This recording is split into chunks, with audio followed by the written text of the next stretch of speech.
Chapter 26, Intermediate. The girl came in front of Heath, took out a pink invitation card, and handed it to Heath. She said shyly, "I'm Annie from Forgotten Land 176. It's my birthday next week. I'd like to invite Senior Heath to my birthday dinner." It was the time for dinner in the evening. There were many apprentices in the corridor, and the commotion immediately attracted a lot of attention. The crowd immediately started whispering. "Who is that boy? He looks quite handsome. You don't even know him?" The magic genius from Forgotten Land 168, black-haired Heath, just advanced to low-level apprentice not long ago. It is said that he just entered the tower at the beginning of this year. Isn't that only 8 or 9 months? Tisk tisk, so amazing. You only look at the glory of others and don't look at the hard work of others. In terms of talent, he is only low-level. It is all based on hard work, okay? He is a frequent visitor in the hunting zone. No matter what happens, he is always earning magic stones and accumulating resources to train. He deserves such results. Tisk tisk, what a lunatic. Not long ago, Heath publicly announced that he had advanced to a low-level apprentice. It had only been 9 months since he joined Shadow Tower. 9 months from an ordinary person who had never meditated to a low-level apprentice. This was not something that could be said to be unique. However, it was still an outstanding performance among the apprentices. Among the apprentices in the same period, he was truly the #1 person. Because of this, once the news was announced, it immediately caused quite a stir among the apprentices. Heath was also labeled as a genius, a magic madman, and gradually became somewhat famous. Listening to the discussions in his ears, Heath frowned and hurriedly accepted the girl's invitation. "Okay, if I have time, I will come over. Happy birthday." Heath did not wait for anyone else's reaction and quickly left the corridor. Heath was a cautious person. He only wanted to develop in a low-key manner. Because of this, he felt uncomfortable and insecure when people were looking at him. Since he wanted to keep a low profile, why did he announce that he had advanced to the limelight? Wasn't this a contradiction? Heath didn't want to announce it either, but he had no choice. In order not to affect his training progress, he was doing hunting missions every day to earn a large amount of resources. This was something that everyone in the Shadow Tower knew. According to the calculation of these resources, he should be a low-level apprentice now. If he wasn't, then there would be a problem. If something illogical fell into the eyes of a wizard with a strong thirst for knowledge, the consequences were self-evident. On the other hand, although he seemed to be in the limelight now, Heath knew that he was far from being a true genius. He was far from attracting the attention of the wizards. Not to mention, there were many apprentices in Shadow Tower who advanced faster than him. As long as the wizards were not curious about him, he would be safe. Anyone who weighed the pros and cons would know how to choose a more sane person. Thus, Heath could only advance and expose a part of his strength. After all, Heath was deliberately suppressing himself. Otherwise, based on his current training progress, the wizards would probably be red-eyed. Spirit, 6.2. Rating, medium. Yes, after half a year of hard work, Heath had long broken through the shackles of a low-level apprentice and raised his spiritual force to above 6. He meditated 7 characters and reached the level of an intermediate-level apprentice. 8 months to an intermediate-level apprentice. There were other wizard organizations that had one, but the Shadow Tower had never had one appear. Holding the invitation, Heath walked forward. His appearance was very good. After he became famous, it would be difficult for him to not be popular with women. During this period of time, female apprentices came to him one after another to express their admiration. Walking to a quiet place, Heath looked left and right. After making sure that no one was there, he threw the invitation out. Then, with a flick of his finger, with a light sound, the invitation suddenly burned up, and when it landed on the ground, it had already been burned into a pile of ashes. Hoo! Hoo! A gentle breeze entered through the window at this moment, and the ashes on the ground disappeared without a trace. In fact, as he grew older, Heath's body had basically matured and he no longer had any worries. Logically speaking, there was no need to continue suppressing himself. On the contrary, it would be beneficial to his physical and mental health if he vented his physiological desires appropriately. However, in the face of these girls who came knocking on his door, he still rejected all of them without exception. There was nothing he could do. These bedmates were simply too unreliable. Each of them seemed to be well-mannered on the surface, but behind their backs, they were more shameless than the others. Take the girl who had just expressed her love to Heath for example. She looked innocent, but in fact, during dinner last night, Ender had talked to him about the sound of her crying out. The personal lives of wizards were very messy. Both men and women basically maintained relationships with several members of the opposite sex. Multiplayer sports were even more common. It was really too dirty. Although Heath did not mind taking the bus, it was a bit too much for the bus to be full of shit. Take your time. These are all small matters. Strength is the most important thing. When your strength increases, you won't have to worry about not having a woman. Shaking his head, Heath shook off his messy thoughts. He continued to walk in the direction of the cafeteria. Shadow Tower, cafeteria. 1 mashed potato, 1 roasted lizard, and 1 cup of fire dragon juice. I'll leave the magic stones here. Thank you. After throwing down the 2 magic stones, Heath walked towards the dining area with his tray. The dining hall was very crowded. Heath was looking for an empty seat. A few female apprentices sitting nearby immediately shifted their bodies to make way for the empty seat. They secretly looked at Heath with anticipation. Heath, over here. At this moment, a shout was heard. Ender stood up and waved at him. At the same time, he pointed at the empty seat on the bench beside him. There were also a few apprentices sitting around him. They were all from the same batch. Under the disappointed gazes of the female apprentices, Heath walked over with a tray and sat down. As soon as Heath sat down, a girl said playfully, "Yay! Yay! Yay, it's really rare to see you. What day is it today? Our great genius actually came to the cafeteria to eat." Heath rarely came to the cafeteria to eat. He usually bought ingredients to cook at home because the food in the cafeteria was not delicious and was expensive. Heath teased, "Of course it's to see Miss Jessica." This was Jessica, the girl who had sex with 4 or 5 male apprentices in order to save a magic stone earlier. Jessica smiled charmingly and said coquettishly, "Is that so? Then where does apprentice Heath want to see? Why don't we find a place for you to see enough later? I also want to see apprentice Heath's grandeur." Jessica was famous for being loose among the apprentices. The other female apprentices could at least put on a show, but she was not pretentious at all. She was the kind of girl who could invite boys she met for the first time to have sex in public. Heath said, "Forget it.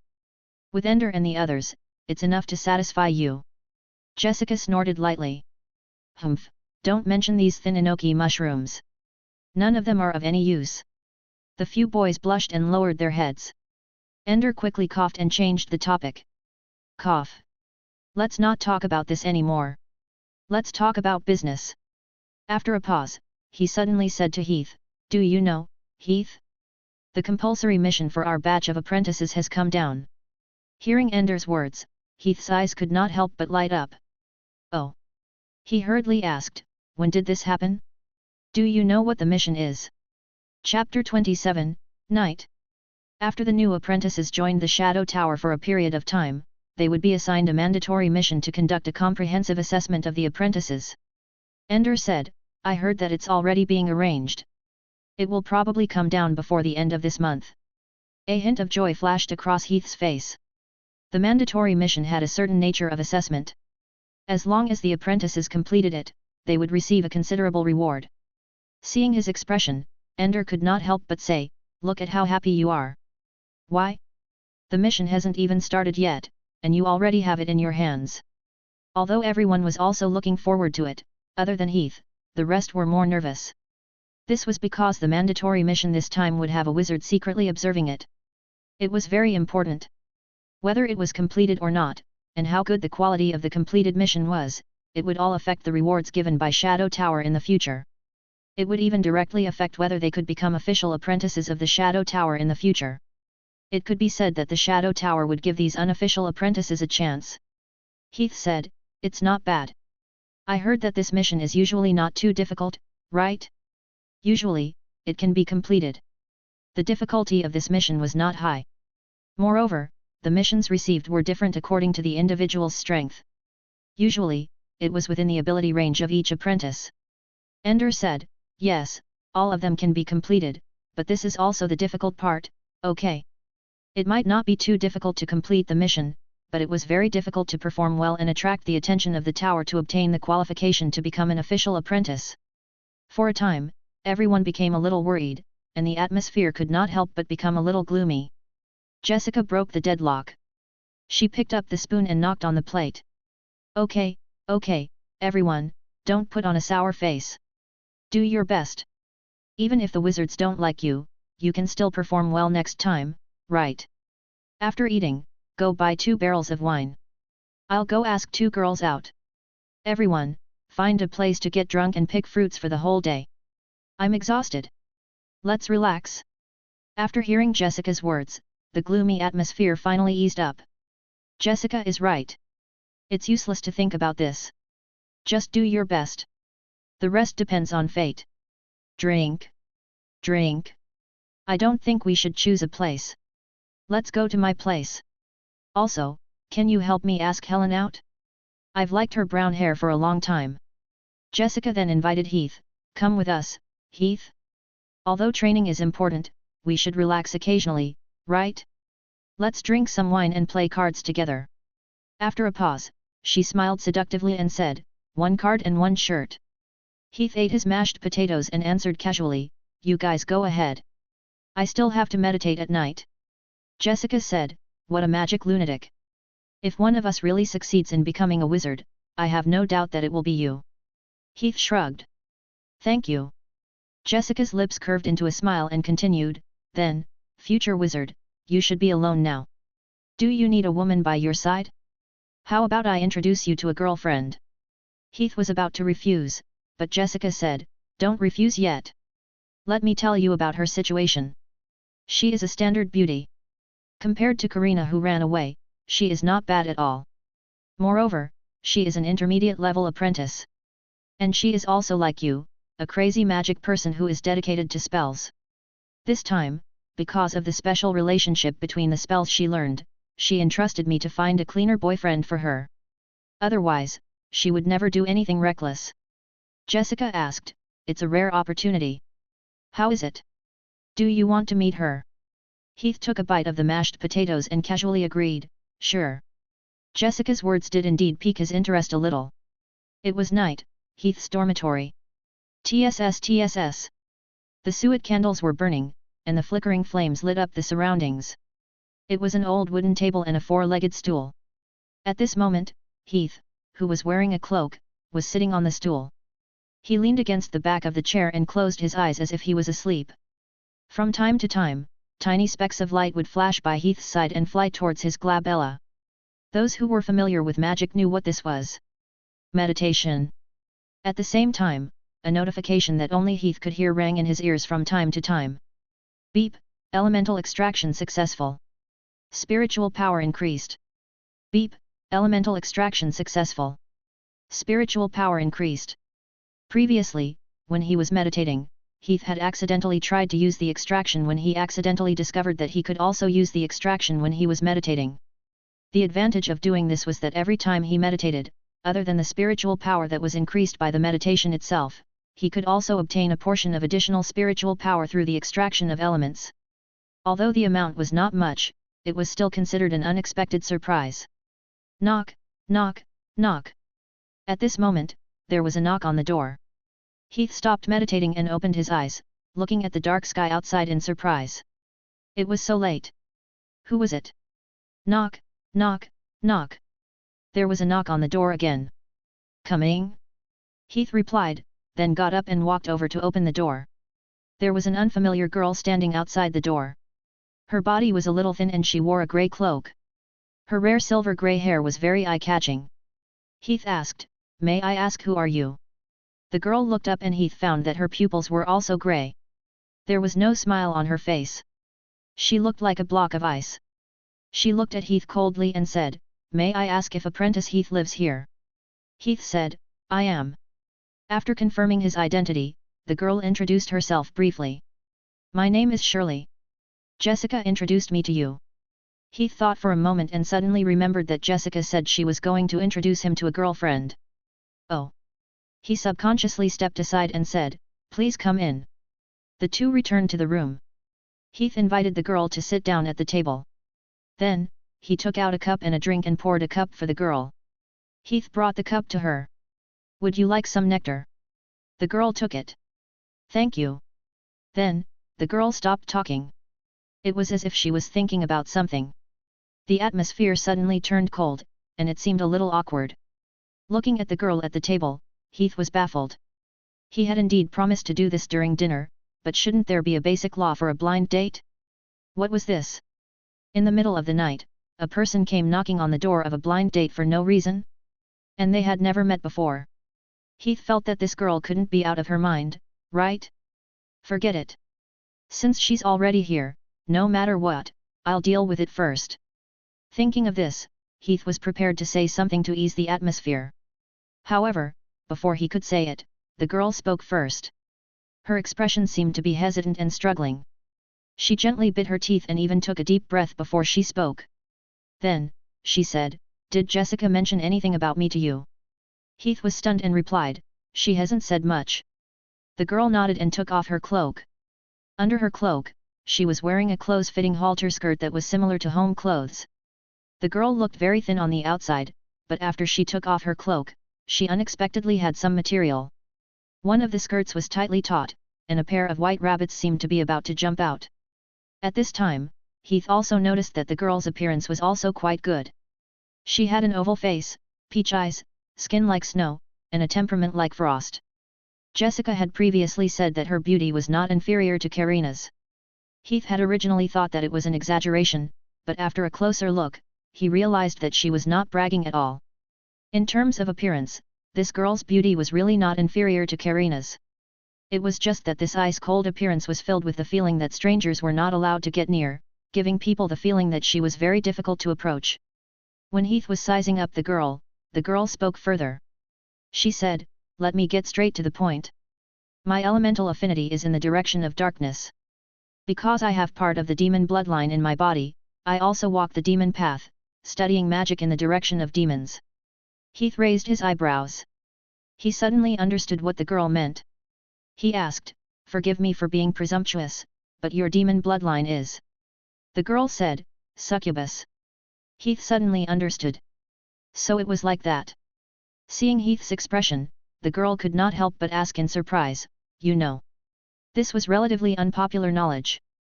Heath said, "A little, but not too clear. I heard that girls who study this kind of spell need to regularly. The girl said bluntly, "Sleep with men." There were many strange spells and bloodlines in the wizard world, and studying these spells and bloodlines had some unimaginable restrictions. The succubus bloodline in front of him was one of them. This bloodline would only be inherited by witches, and this route required regular release of desires. Otherwise, it would be difficult to increase one's strength, and one might even go crazy. The girl continued, "Since you know, then I won't waste any more time." At this point, she unbuttoned her shirt and simply took off her clothes, revealing her seductive snow-white body to Heath. She went straight to the point, "I need a cleaner wizard to help me with my training. If you're willing, I'll stay here tonight. Otherwise, I'll pretend that I never came here." Heath looked at the girl in front of him speechlessly. Should he praise her for being straightforward? Or should he scold her for being shameless? All right, these were all secondary matters. The point is, what choice did he have? That. Did this need a choice? Chapter 28, Leave. The next morning. It was a stormy night, and the sun rose as usual. The sun shone through the cross-shaped window onto the wooden bed and climbed onto Heath's face. Heath's eyelids twitched, and then he opened his eyes. With one hand on the bedboard, he stood up and looked to the side. The side was empty, and there was no sign of the beauty, leaving only a crimson mark on the messy bed and sheets. Heath was speechless. This is too straightforward. Even though he already knew what this world was like, Heath could not help but sigh in his heart, "This world is too crazy." Shaking his head, Heath left the bed and began a new day of activities. A few days later, the tower's mandatory mission came. Heath received a mission to the human world, a city called Reiden City, to investigate the recent strange events there. The deadline was half a year. On the wizard continent, the relationship between wizards and mortals was closer. Basically, every human gathering place had a wizard organization behind it. Usually, they were in charge of digging limestone mines for wizards, planting low-grade materials, providing potential talents, and so on. When they encountered problems that could not be solved, they would also ask the wizards for help through a raven. This time, Rhyden City was like this. Before leaving, the apprentices of the same period held a banquet. I, Robbins, wish everyone all the best. I wish everyone a perfect completion of the mission and the approval of the wizards. Apprentice Robbins, you have to put in a good word for me. Haha, this is not difficult, but if I help, how will Miss Lisa thank me? Oh, hateful. In the rented banquet hall, a male apprentice was boasting with an oak cup in his hand, surrounded by men and women. Everyone was respectful and ingratiating to him. This was Robbins. Although he looked ordinary, he was very good at reading people's expressions and flattering them. Some time ago, he used some unknown method to curry favor with an official apprentice. This compulsory mission was arranged to collect taxes from several wizard organizations in the east of the Underdark Tresia. The Shadow Tower was the most powerful wizard organization in the Underdark Tresia. Every year, the wizard organizations had to pay taxes to them.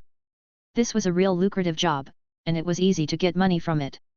With this mission, Robin suddenly became a star among the apprentices and was well liked by everyone. Standing in the distance, Ender could not help but twitch his mouth. He turned his head and said to Heath with jealousy, "Look at this sycophant. Why is he so arrogant? Those unofficial apprentices are really stupid. They actually believed his nonsense." He sighed. The power has been taken by the scoundrel. Ender's mission was to collect shrieking fruit. Not only did he suffer, but he also did not have many opportunities to perform. The chances of him using this opportunity to stand out were very small. At this moment, Jessica walked over. "Hey, why are the two of you here? Aren't you going to have a drink?" Ender said, "It's not interesting." "But you, aren't you going to the bootlicking?" Jessica couldn't help but laugh. "They don't like me." Ender said, "Tisk. A villain gets his own way." Previously, he was an ugly ghost who couldn't even touch a woman. Jessica shook her head and quickly ended the topic. "Let's not talk about this anymore." After a pause, she turned her head and said to Heath with a slightly envious tone, "Congratulations, Heath. You've received an assignment." An assignment was also one of the more popular types of assignments. Not only could he become a master, but he could also trade with mortals to earn magic stones. Heath said, "Thank you." Ender scratched his head. "It seems like I'm the only one who's unlucky." Jessica rolled her eyes at him. "If you can advance to a low-level apprentice in less than a year, I think the tower will arrange for what you want." Ender did not say anything because he knew that Jessica was telling the truth. Jessica continued, "We have a table in the small room next door. Jenny, Mary, and Eddie are all here. Do you two want to go?" Ender, who could not sit still, quickly said, "That's what I want." Heath shook his head. "I won't go. I'll leave tomorrow morning. I need to prepare." He didn't want to come to this banquet. Everyone knew Heath's character, so they didn't force him. "Then, good luck. See you in half a year." "Good luck." Heath didn't have the habit of dawdling. He went back to pack his luggage, and bought some magic potions, magic tools, and other things that might be useful. He would use them to trade with mortals. Many worthless things in the wizarding world were priceless treasures in the mortal world. The next morning, Heath set off on his journey. He began his first journey since coming to the wizarding world. Half a month later, the Underdark Tresia heading towards the exit of the Helen Kingdom. Whoosh! An arrow flashed through the forest, and with a poof, it nailed a small thing to the grass. It was a strange mushroom. It had a red mushroom umbrella and a long mushroom handle. At the bottom of the mushroom, there were two slender and long legs. It was a walking mushroom, a kind of low-level material. Day! Footsteps sounded. A figure descended from the tree trunk. It had black hair and a cross sword at its waist. It held a crossbow in its hand and wore a cloak. It was Heath. Heath walked forward and picked up the walking mushroom on the ground. Extract. Beep, extraction successful. Spirit plus 0.05. Seeing the system notification, Heath grinned. The attributes of the new resources are high. Apprentices were not allowed to leave the area of the tower without the permission of the tower. The area around the exit was usually a restricted area. Naturally, Heath had never come here before. He had never explored the area before, and the resources here were all new species. Every time, he could obtain higher attributes. Along the way, Heath had obtained a large amount of attributes. I wonder what the market price of this thing is like outside? It should be able to fetch a good price, right? As he guessed, Heath took out his spatial bag and threw the walking mushroom into it. Every time he refreshed his attributes, he would put away these low-level materials, so that he could find a gathering place for wizards to sell them as magic stones. After putting away the magic stones, Heath continued to move forward. After walking for a while, he suddenly stopped and looked forward. In front of him was a very short path. The trees around the path became sparse, and at the end of the path, bright sunlight could be seen. Heath was startled. Am I at the exit? His attributes were refreshed so much that he did not want to leave this place at the moment. Should he not be in a hurry to go out and muddle along for another 2 days? Forget it.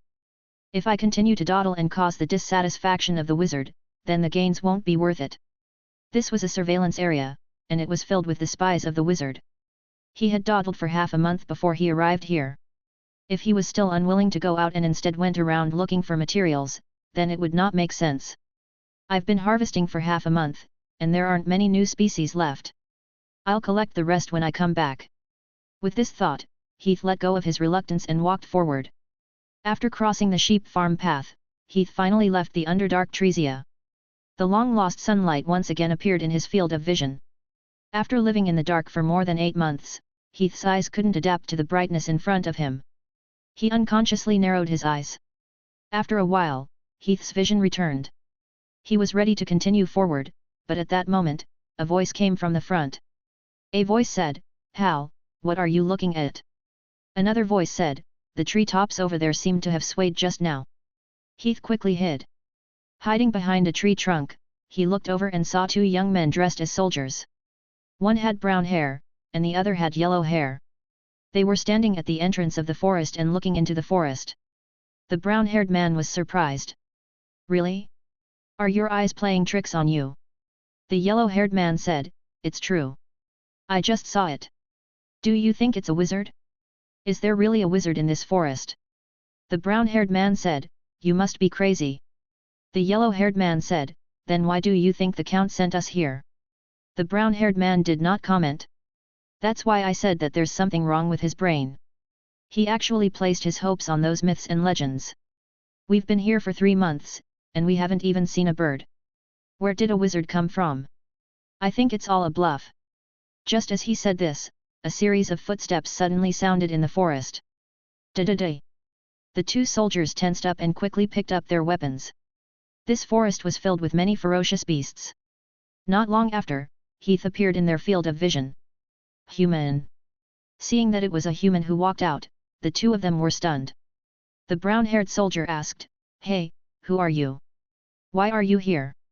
Heath did not answer. Instead, he suddenly asked, "Are you people from Rhyden Castle?"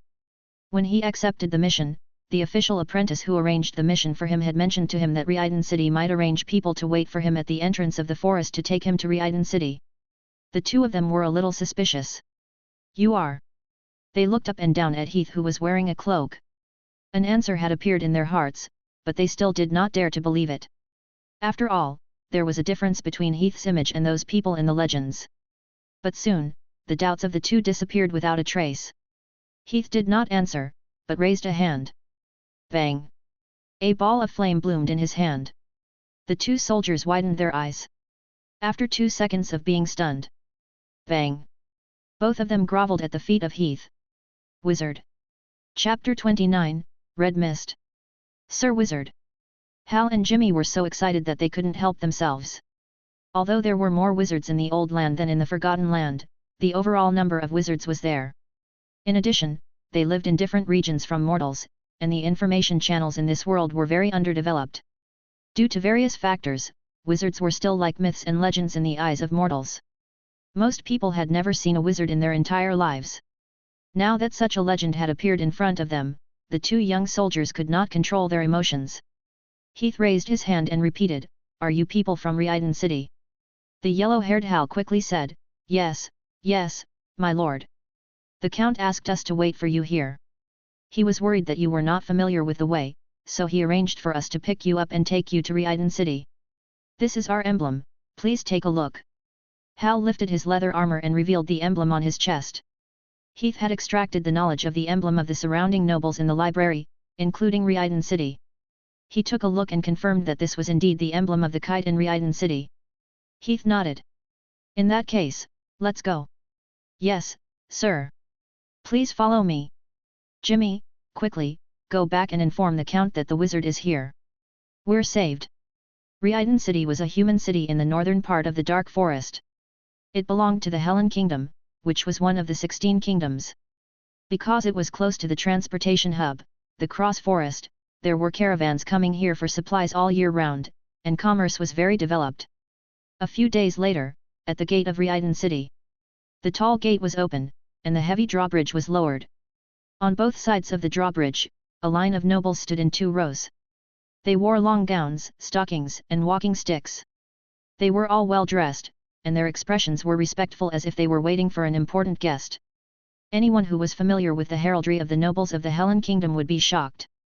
The Heason family, the Joey family, the Ed family. Including Count Croya, the Lord of Rhyiden City, all the nobles who had a bit of prestige in Rhyiden City had arrived. Who was it that was worthy of such a grand occasion for the nobles? The answer was soon revealed. Da-da-da. The sound of horse hooves could be heard.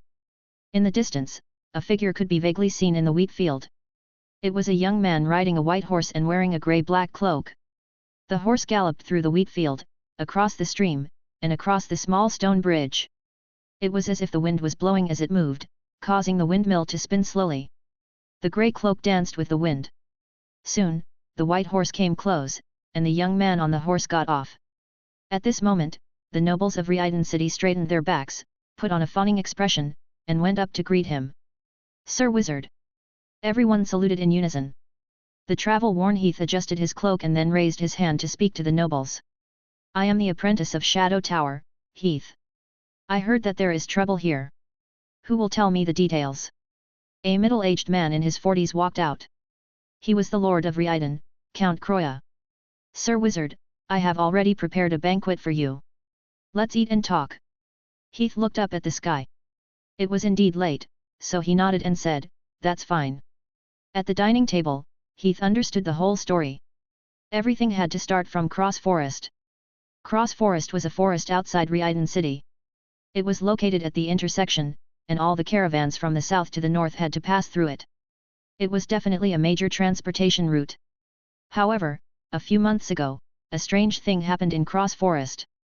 A layer of red fog filled the forest for no reason. Ever since the appearance of the red fog, the entire forest had been filled with strange things. Some people heard the cries of women coming from the forest. Some people lost their way in the forest for no reason, and so on. Count Croya had organized many people to go into the forest to investigate but to no avail. In the end, he could only arrange for soldiers to escort the merchant caravans. Although the situation had improved when there were soldiers escorting them, there were so many merchant caravans traveling from the south to the north. The soldiers in Rhyiden City were limited, so it was impossible for them to take care of every merchant caravan. And once the soldiers left or the number of people was small, strange things would happen. For a moment, it caused panic among the people. The surrounding merchant caravans no longer dared to pass through this place. Rhyiden City relied on these merchant caravans to make a living.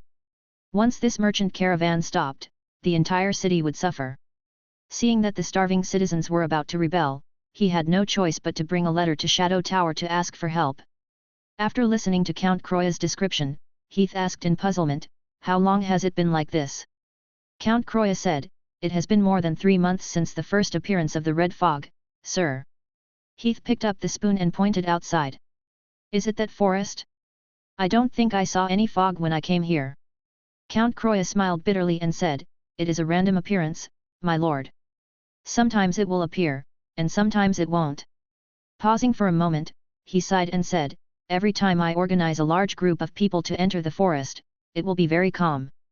But once I leave with my knights, strange things will begin to happen in the forest. He angrily knocked on the table. What kind of damn monster is this? A noble beside him hurriedly pulled on his lapel. Only then did he realize that he was still entertaining the distinguished guest. He quickly said, sorry for being rude. However, Heath ignored the count. At this time, he was already deep in thought. There were many things that could release red fog in the wizard world. Plants, animals, and even certain minerals. However, according to Count Croy's description, this thing should have appeared suddenly, so it was most likely living, moving, and most likely a magical creature from an elemental land. It should have a certain level of intelligence and know how to avoid harm and seek benefits. It would only attack weak travelers and caravans and deliberately avoid the regular army. However, this also showed that its strength was very limited. Suddenly, Heath seemed to have thought of something. He asked, "Your Excellency just said that the people who disappeared because of the red fog were all men. Is that true?" The Count nodded. "So far, so true." Heath narrowed his eyes. He seemed to have an answer. Soon, he made a decision. "Well, help me make arrangements." A few days later, in Cross Forest. The sound of wheels rolling echoed in the forest. A convoy was slowly walking on the muddy path. The convoy was not large. There were 7 or 8 people, all of whom were men. Half of them were disabled people with incomplete limbs and elderly people. There were only 3 young people. 2 carriages were carrying a few large wooden boxes. They looked like an ordinary caravan. Walking in the middle of the caravan, Heath was constantly observing his surroundings. He had asked the Count to arrange this caravan in the name of transporting goods. Heath had personally selected every member of the caravan. Other than him and the 2 apprentice knights, the rest were weak commoners who did not even know his arrangements. If his judgment was not wrong, there was a high chance that the caravan would attract that thing. What? What is that? Fog? Fog. What's going on? Why is there fog when the sun is out? It's red, the fog is red. There can't really be a ghost. At this moment, there was a sudden commotion in the crowd. A layer of fog appeared out of nowhere in the forest. Red fog. Heath raised an eyebrow. It's coming. Chapter 30, Banshee. The red fog was like smoke, quickly enveloping the entire convoy. Soon after, the sound of a woman crying suddenly appeared in the mist. Sob. Sob, sob, sob. The sound was exceptionally mournful, and the people in the convoy subconsciously walked towards the direction of the sobbing sound. Pushing aside the layers of dense mist, a human figure faintly appeared. It was a girl sitting under a tree in front of them. She was naked, as if she had encountered some sort of misfortune, and was crying sadly. Everyone knew that Cross Forest was haunted. Such a scene at this time should have aroused vigilance, but for some reason, no one felt that there was anything wrong with this. All they could think about was the concern for the girl in front of them. "Miss, is something wrong? Do you need help?" Everyone hurriedly walked forward. At this moment, the sharp sound of an arrow was heard. Whoosh! An arrow suddenly flew out from the group and shot straight towards the girl. The defenseless girl was shot straight through and her head was pierced by the arrow. The crowd's eyes turned red as they glared angrily at Heath, who shot the arrow. "What are you doing? She's already pitiful enough, yet you're still so ruthless." Faced with everyone's criticism, Heath quickly gave a response. He rushed into the crowd and slashed a few times, causing the members of the entourage to fall to the ground. The girl was stunned. Yes, after being shot through the head by Heath, the young girl did not die. She raised her hand and pulled out the arrow from her head. There was a small hole in the head, but it was quickly shrinking and healing. Heath stared at the delicate and pitiful young girl. "How long do you plan to maintain this face?" Hearing Heath's words, the young girl's expression changed, and her pretty and delicate face suddenly distorted. She raised her head and let out a high-pitched scream. Ah! With this sound, her appearance underwent an astonishing transformation. She transformed into a monster. It was a snow-white humanoid creature that had the features of a woman. However, there were no facial features on its face, only 2 small holes. There was a large crack in the middle of its entire body. The middle of the crack was filled with saw teeth, and it looked like a huge mouth. Through the gaps in the teeth, one could vaguely see that there was a person embedded in it. Half of the monster's body was embedded in the monster's mouth, as if the food was stuck in its throat before it could be swallowed. It was creepy. The girl turned into a man-eating monster, but there was no surprise or fear on Heath's face, as if he knew the answer from the beginning. He said happily, "It really is a forest banshee." A forest banshee was a kind of demonized creature under the category of banshees, and its strength was about high level. This kind of creature was not very strong. It was good at creating illusions. It would disguise itself as a beautiful girl who had encountered misfortune in the forest. It would use its spiritual power to induce a man who was overflowing with sympathy to enter the forest and eat them. It was recorded in the book that before each action, it would release a red mist with a hypnotic effect. In this red fog, humans with weak spiritual power would easily be hypnotized. However, because this monster had a high medicinal value, it was once hunted by wizards. Now, there were very few wild ones, and most of them were raised in specific breeding grounds by wizards. I wonder where this forest banshee came from. Why is it here? Heath thought curiously as he touched his chin. While he was thinking, the forest banshee had already launched an attack on him. Ah! The forest banshee opened its mouth and let out an angry scream. It raised a pair of sharp claws and charged at him. Forget it, I'll study it later. Heath suppressed the thoughts in his heart and pulled out the cross-shaped sword that he had hidden under the cart. Clang! A loud and clear sword sound exploded. Heath held the cross-shaped sword and charged straight at the forest banshee. In the next second, the two collided. Clang! Every finger of a forest banshee had sharp nails. The nails shone with a metallic luster. After colliding with Heath's cross sword, the sound of metal interweaving sounded like a gong. After half a year of hard work, Heath's strength coefficient had already exceeded 15, reaching the peak level of an advanced level knight. The forest banshee was good at spirit attacks, and its strength was at most at the level of an advanced level knight. In this fight, Heath had the upper hand. The cross-shaped sword pulled down and quickly created a wound on its snow-white body. However, as if it had just pierced through its head, the wound healed at a visible speed and wrapped around the cross-shaped sword. Using this time, the forest banshee's large mouth immediately opened and bit towards Heath. Heath quickly pulled out the crossguard sword and nimbly dodged to the back. But then, the forest banshee's large mouth extended out countless fine scarlet tentacles, like scarlet tongues, rolling towards Heath. But this was obviously a wrong decision, because these tentacles happened to be the soft parts of the forest banshee. Heath decisively swung his cross-shaped sword downwards, and with a pu sound, the scarlet tentacles that were sweeping towards him were cut off, and large amounts of blood splattered all over the ground. Ah! The forest banshee shook violently in pain, and let out a miserable cry. Heath's toes touched the ground, and he seized the opportunity to charge forward, once again engaging in a fierce battle with the forest banshee. The strength of the forest banshee was classified as a high-level demonized creature. It had a physical quality comparable to that of an advanced level knight. At the same time, it also had spiritual power that was no weaker than an intermediate level apprentice. Other than that, it also had an extremely terrifying vitality. No matter how severe the injury, it could almost recover in an instant. All these factors made it one of the stronger ones among the high-level demonized creatures. If an ordinary low-level apprentice encountered such a powerful monster, they would not even have time to escape, let alone defeat it. Even an intermediate-level apprentice would not dare to provoke it if they did not have enough spells. Fortunately, it was Heath who was fighting with it. Heath was also an intermediate-level apprentice and had the attributes of a peak knight's 3 measurements. Both of them were above it. In addition, he had a few more spells than the forest banshee.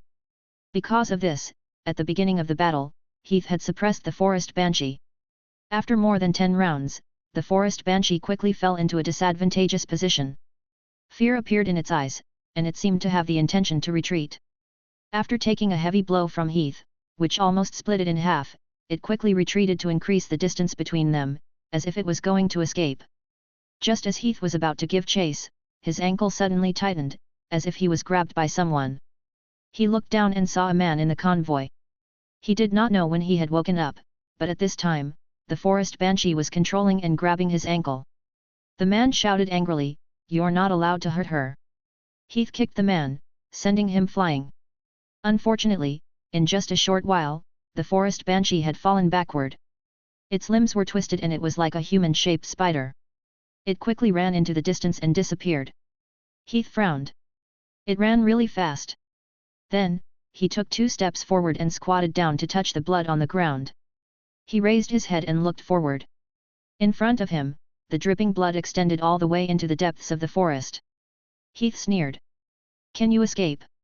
After saying that, he grabbed the cross-shaped sword and chased after it. Chasing after the blood on the ground, Heath soon came to an empty forest, where the blood stopped abruptly. He looked around. This was an open space. There were only a few old oak trees above the open space. He could see through them at a glance. There was no sign of the banshee at all. Heath frowned. Where did it go? He could not help but search the area carefully. After searching carefully, Heath finally saw traces of blood on an old oak tree. It was a very thick old oak tree. The trunk was about 1.5 meters in diameter. The blood finally stopped on the bark of the tree. There were traces of it seeping in. It was as if the forest banshee had entered it. Heath thought for a moment, then picked up the cross sword and slashed at the old oak tree. Clang! A metal-like sound like a gong was heard. The thick bark of the old oak tree suddenly flashed with a metallic luster, and at the same time, a mysterious symbol lit up. The thick bark was as good as new, but the old oak tree did not move at all. Heath was stunned. Spell! It was obvious that someone had cast a defensive spell on the old oak tree. The forest banshee was a demonized beast, so it was impossible for it to cast a defensive spell. Then, this defensive spell. Heath suddenly reacted. He frowned. This forest banshee was raised by someone. Chapter 31, Underground. Heath was very confused. Who on earth would have the guts to come to the territory of the Shadow Tower and feed the forest banshee with the population of the Shadow Tower? Putting this question aside for the time being, Heath thought about how to break this defensive spell. The forest banshee was a very precious magic material, and it was related to a spell experiment that Heath had wanted to try for a long time. Since there was such an opportunity now, he naturally couldn't miss it. Was he afraid of encountering a wizard? The probability of this was very small. Moreover, the Underdark Trezia was a place that followed the rules. If he really encountered a wizard, it would be the safest. As for those below the wizard apprentice level, with Heath's current strength, even if he couldn't defeat them, wouldn't he be able to escape? With this decision, Heath placed a hand on the tree trunk, closed his eyes, and released a spiritual tentacle to try and break this spell. In terms of strength, it was possible to break spells in arrays left behind by others as long as they were of the same level. For example, a low-level apprentice's strength could break a peak-level apprentice-level spell. However, in practice, more than 90% of advanced-level and peak-level apprentices could not even break a low-level apprentice-level spell. This was because breaking a spell did not require strength, but knowledge. It required a solid foundation of knowledge, a thorough understanding of runes, the structure of various spells, and a sufficient amount of basic knowledge. Most apprentices were busy training and improving their strength, so their grasp of knowledge was actually very unreliable. But Heath was an exception. With the powerful extraction function of the system, he could easily grasp any knowledge. All the contents of the Shadow Tower library were already in his sea of consciousness, and his knowledge was even superior to some wizards. Because of this, it was easy for him to break the spells left behind by others. As long as they were at the same level, it would not be difficult for him. Soon, Heath had already figured out the level and structure of this spell. This was a mid-level defensive spell for apprentices. Its purpose was to change the molecular structure of the bark, so that the bark had a defensive power comparable to that of metal. If Heath had been a little apprehensive about the opponent's strength before, then the apprehensions in his heart had already been reduced by half. The defensive spells set up by wizards were generally of a higher level than their own strength. The spells set up by the opponent were only intermediate level apprentice level, so their strength was probably not that strong. From the structure of the opponent's spells, the knowledge used was also very shallow. Some parts were even very rough, and it was obvious at a glance that they were not particularly powerful. Then, Heath began to crack it. The spiritual tentacles spread out and wrapped around one runic structure after another. Like a screw, they disassembled the runes one by one. As the key runes were disassembled, the spell soon lost its effect. A model was left empty, like a machine that disassembled energy. Heath tried to extract the spare model according to the usual practice. Extract. Beep, extraction successful. Obtain spell model, hardening. Large segments of the runic structure surged into Heath's mind. It was the complete model of this defensive spell. Heath grinned. It really works. Hwalala. At this moment, the treetop shook. The trunk of the oak tree suddenly underwent a shocking change. A crack appeared in the middle of the trunk, and the crack rapidly expanded to both sides, quickly forming a hole in the tree. Looking down through the hole, the bottom was actually hollow. A long old tree root was like a slide, spiraling down. It was as if it was leading to another world. It should have escaped down here. Heath touched his chin and looked at the old tree root. There were traces of blood on the tree root. Then, he lowered his body and entered the tree hole. Then, he jumped onto the slide-like tree root and slid down the tree root. Crash! This was the sound of his boots sliding past the tree root. The tree root was very smooth and the slope was very high. It spiraled down. After a few rounds, he quickly came to the bottom. Jumping down from the roots, Heath looked around. It was a spacious underground space, about 3 to 5 meters in diameter. On the ground were tangled roots, weeds, strange plants, and thin roots hanging down from the top of his head. Contrary to his expectations, it was not dark, but rather bright. Sunlight penetrated through the crevices and interweaved into beams of light in the space, illuminating the floating dust inside, leaving mottled light and shadows, illuminating the underground world. Along with the strange creatures around him, a beautiful and fantastical underground scenery unfolded before Heath's eyes like a picture scroll. Quiet, beautiful, and strange.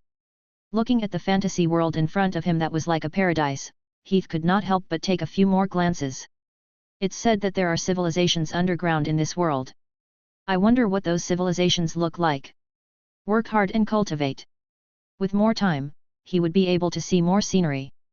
Retracting his thoughts from running away, Heath walked forward. Creak! Creak!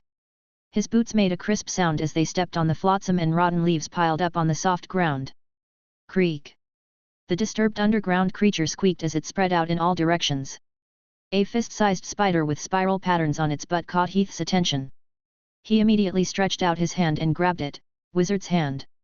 Immediately, an invisible arm seemed to reach down and grab the spider. The running spider suddenly flew up and floated towards Heath.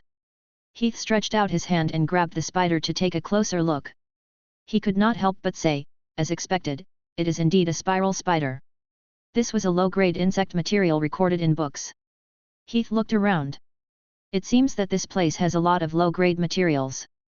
Was it nurtured by that wizard? The elemental content of this area was very low. Naturally, it was impossible to breed a spiral spider. As he guessed, Heath took out a dagger and stabbed at the spider's head, cutting off its central nerve. With a squeak, the struggling spider stopped moving. After killing the spider, Heath immediately said, "Extract." Beep, extraction successful. Spirit plus 0.01. Heath's face lit up. Looks like I've found a good place. Putting the spider's corpse back into his dimensional pocket, Heath continued to move forward. Along the way, all the elemental materials he saw, be it insects, plants, or creatures, were all captured by him and given a wave of attributes. Beep, extraction successful. Strength increased. Beep, extraction successful. Agility increased. Beep, extraction successful. Vitality increased. He continued to move forward. Soon, Heath arrived at the end of the underground cave. The ground above this area was very thick, and there were no cracks in the ground. This caused the light to be unable to penetrate through, and the entire space seemed very dark.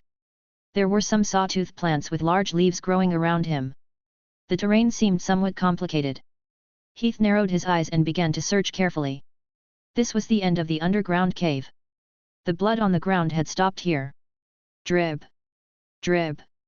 At this moment, the sound of water dripping could be heard. A warm and moist feeling came from Heath's face. He subconsciously reached out to touch it. It was blood. Heath raised his head. On the top, a snow-white humanoid creature was holding onto its roots from a dead angle. That big mouth full of saw teeth was facing him. Their gazes intertwined. Ah! The forest banshee let out a high-pitched scream in anger. Her entire body was like a spider that had descended from the sky. She opened her large bloody mouth and bit down at Heath. Heath did not retaliate immediately. Instead, he carefully observed his surroundings. At the same time, he tapped the ground with the tip of his foot to dodge. The forest banshee landed on the ground with a boom.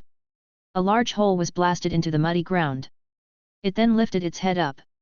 2 red lights immediately shot out from the 2 small holes, but they were both dodged by Heath. It then opened its mouth and spat out a thick red mist. The mist instantly filled the entire space, and the banshee immediately hid in the red mist. Ha ha! Hee hee! A woman's laughter came from within the mist. Then, an arrogant female voice sounded, "Damn lowly peasant, lowly mood blood. I'm a noble princess. How dare you?" A familiar voice appeared in the thick fog. It was Heath's fellow countrywoman, Karina. At this moment, Karina's limbs were tied to the ground. She was lying on the ground like a female dog, completely naked. She turned her head in anger. You're a commoner, I'm a princess. If you dare to touch my hair, I'll chop you into pieces and feed you to the dogs. Chapter 32, Time. Another wave came. Then, another cold female voice sounded. Come. Come to me. Another girl appeared on the other side. It was Shirley, who had silver grey hair. She leaned against a tree trunk, making a seductive pose. Although her face was still expressionless, her eyes were very blurred. I miss you. Sir, I have already prepared the bath water for you. Do you want to take a shower first or? Hee. Heath. I have no cards left. Admit defeat. You can deal with me now. Senior Heath, let's play together. Ha ha ha, Senior Heath, you're so handsome. More and more voices were heard in the fog. More and more figures appeared. Elisa, Jessica, Jenny, and even Kayla's wife and daughter. They were all beautiful women that Heath had seen before. They were all making all kinds of seductive gestures and flirtatious words towards Heath. Looking at these erotic scenes, Heath was unmoved. He kept turning his head to look around. After a moment, he withdrew his gaze and suddenly said, "Isn't your master here?" After observing for so long, he still did not feel any spiritual fluctuations that belonged to wizards. It was obvious that the spellcaster was not here. The smiles of the women in front of him froze. As expected, they were not here. Heath suddenly felt relieved and raised his cross-shaped sword. In that case, let's end it here. After saying that, he jumped up and rushed in a direction. At the same time, the cross-shaped sword suddenly stabbed in that direction. There was clearly air over there, but when the cross-shaped sword stabbed over, there was a sudden pu sound. A stream of blood flew up in the shape of a pillar. Ah! A shrill scream rang out. At the same time, the faces of the women in the fog twisted together. Then, the women collapsed like smoke, and at the same time, a snow-white humanoid creature appeared in front of Heath. The crossguard sword was right in its chest. After a while, plop! With a sound, the forest banshee fell to the ground. Her chest and throat had split open, and bright red blood was gushing out. The forest banshee twitched twice and soon stopped moving. Heath walked over and pressed his hand on the corpse of the forest banshee. Extract. Beep, extraction successful. Spirit plus 0.03. Beep, extraction successful. Vitality plus 0.02. Beep, extraction successful. Vitality plus 1.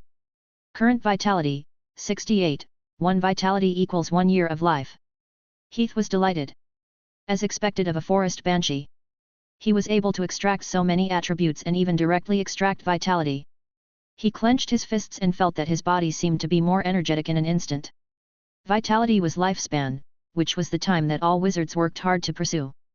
The value of this thing could not be measured simply by magic stones. In addition, after becoming a low-level apprentice, wizards could begin to try to use some potions and substances that increased their vitality. This time, Heath's experiment was also about vitality. He did not expect that before his experiment had begun, he would now be able to experience this pleasure in advance with the help of the system. What good luck! Heath was delighted as he put away the forest banshee's corpse. Riiden Castle, Lord's Mansion. Forest banshee? So everything that has happened in the past few months is because of this monster. Yes. Then now, I've taken care of the trouble. Count Croya was overjoyed. So there won't be any more problems when the caravan passes through Cross Forest. Heath nodded. Yes. Count Croya let out a long sigh of relief. He bowed very seriously. Thank you very much, Sir Wizard. You have saved the Croya family and this city. The Croya family and the Riiden city won't forget your kindness. You're welcome. Count Croya continued, I've already ordered people to arrange a residence for you. Please rest in the residence first. If there's anything you need, you can send people to find me at any time. I will go and handle some official business first. After I am done with this matter, I will pay you a visit and thank you properly. Okay. Count Croya bowed and left. Heath boarded the carriage that was waiting at the door. The carriage headed south and soon arrived at a manor in the suburbs. The white main building that was 4 stories tall, the neatly trimmed garden lawn, and the luxurious fountain pool were all magnificent and dignified. "The Lord is here. Tell everyone to stop what they are doing and come over to introduce themselves to the Lord. Lord, I'm Lily. Lord, I'm Aisha. Lord, I'm Mud." The housekeeper, Lucius, summoned the people working in the manor and introduced themselves. There were more than 60 people including servants, maids, coachmen, gardeners, hairdressers, and guards. All of them only served Heath. Everything was considered from head to toe. Even when the shoelaces were untied on the road, there were people who immediately knelt down to help tie them up. "Where is the bathroom? I want to take a bath." "Sir, please follow me." The bathroom was Roman style, about the size of a basketball court. It was made of polished granite. A layer of anti-slip carpet was laid between the entrance and the water. There was a low table by the pool. Fresh fruit and red wine were piled on it. The maid who led the way took Heath to the bathroom and left. The other 2 maids who took the autocratic bath took over the work. Each of the servants here had a very detailed role. These 2 maids were more outstanding in appearance. They were only wrapped in a very transparent gauze. As long as Heath needed them, he could have sex with them at any time. To be exact, it was not just them. Every maid here had been carefully selected. As long as Heath needed them, he could take them as he pleased. "Is the water temperature suitable, sir?" "Yes." "Do you want some red wine?" "Okay." Lying in the pool, Heath drank the wine while enjoying the help of the maids to wash his body. He could not help but sigh in his heart. There were many more tricks here compared to the Ike continent. The human civilization index in the wizard continent was higher than that in the Ike continent, and the life enjoyed by the higher-ups was more luxurious. For example, it was said that there was a special minister in the palace of the Kingdom of Helen who would check the king's body condition after defecating every morning. The way he checked was very direct, which was eating. In short, in this world where the awareness of human rights was very low, there were too many tricks played by the nobles. There were only unexpected things that could not be done. Gently shaking the wine glass, Heath looked at the swaying wine in the glass. What a corrupt medieval era! A few days later, in the laboratory of Heath Manor. After relaxing in the manor for 2 days, Heath quickly returned to the path of wizards. He ordered people to clean up the cellar and bring over tables, cabinets, bottles, jars, and other tools. He transformed it into a laboratory and prepared to do some experiments. Experiments were an essential part of wizard training. They were to verify spells, make potions, and understand the unknown of the world. There were too many places to experiment. And at this moment, what Heath wanted to do was to verify something. To be exact, it was a set of knowledge. The name of the knowledge was called the Guide to Life Refinement. Yes, it was the knowledge he extracted from Viscount Leicester when he was in the Ike continent. It was also the beginning of his first understanding of the mysterious group of wizards. In fact, Viscount Leicester's judgment was not wrong. This was indeed a magic book. The knowledge recorded in it was real and effective. Unfortunately, he was just a mortal. No matter how much he prepared and how meticulous he was, he could not move the energy in this book. However, it was different in Heath's hands. As a wizard, he could completely realize the contents of the book. So, what was recorded in this book? 2 words, eternal life. From the name of this book, it could be seen that this was actually a book for wizards to pursue eternal life. Through the contents of the book, wizards could increase a certain amount of vitality. The contents of the book were either for apprentices or for wizards. For example, when an ordinary person started to meditate, the cells of the body would be changed by the elements. At that time, their life force would have a certain increase, but the increase was very limited. At most, it would be slightly longer than that of an ordinary person by 10 to 20 years. However, the maximum life force of an apprentice was actually around 150 years old. Life force was equal to time. With more time, it was more likely to advance. Therefore, every apprentice would try their best to tap into their life potential. There were many ways to tap into life potential. The water of life, organ transplantation, cell structure modification, and so on could all achieve results. And the book in front of him had a similar function. Immortality, what an irresistible temptation. Touching his chin, Heath lit the suet candle on the table and began his experiment. Chapter 33, Pure White. There was a lot of content in the manual. The first thing Heath wanted to achieve was one of the potions, Pure White Potion. This kind of potion belonged to the advanced apprentice level, which was higher than Heath's current level. However, potions were the same as defensive spells and magic arrays. What was important was the knowledge and foundation. As for strength, it was enough as long as they were at the same level. As for knowledge, Heath was already more than enough. Sizzle! Sizzle! The suet candle was sizzling and burning. The flickering flame illuminated the scene in the dark cellar. In front of the long wooden table, Heath was busy. At one end of the wooden table, there was a strange creature that looked like a human. It was the forest banshee. On the other side were beakers, alcohol lamps, test tubes, and other glassware, iron cages that contained small animals, and a black pot with an iron rack.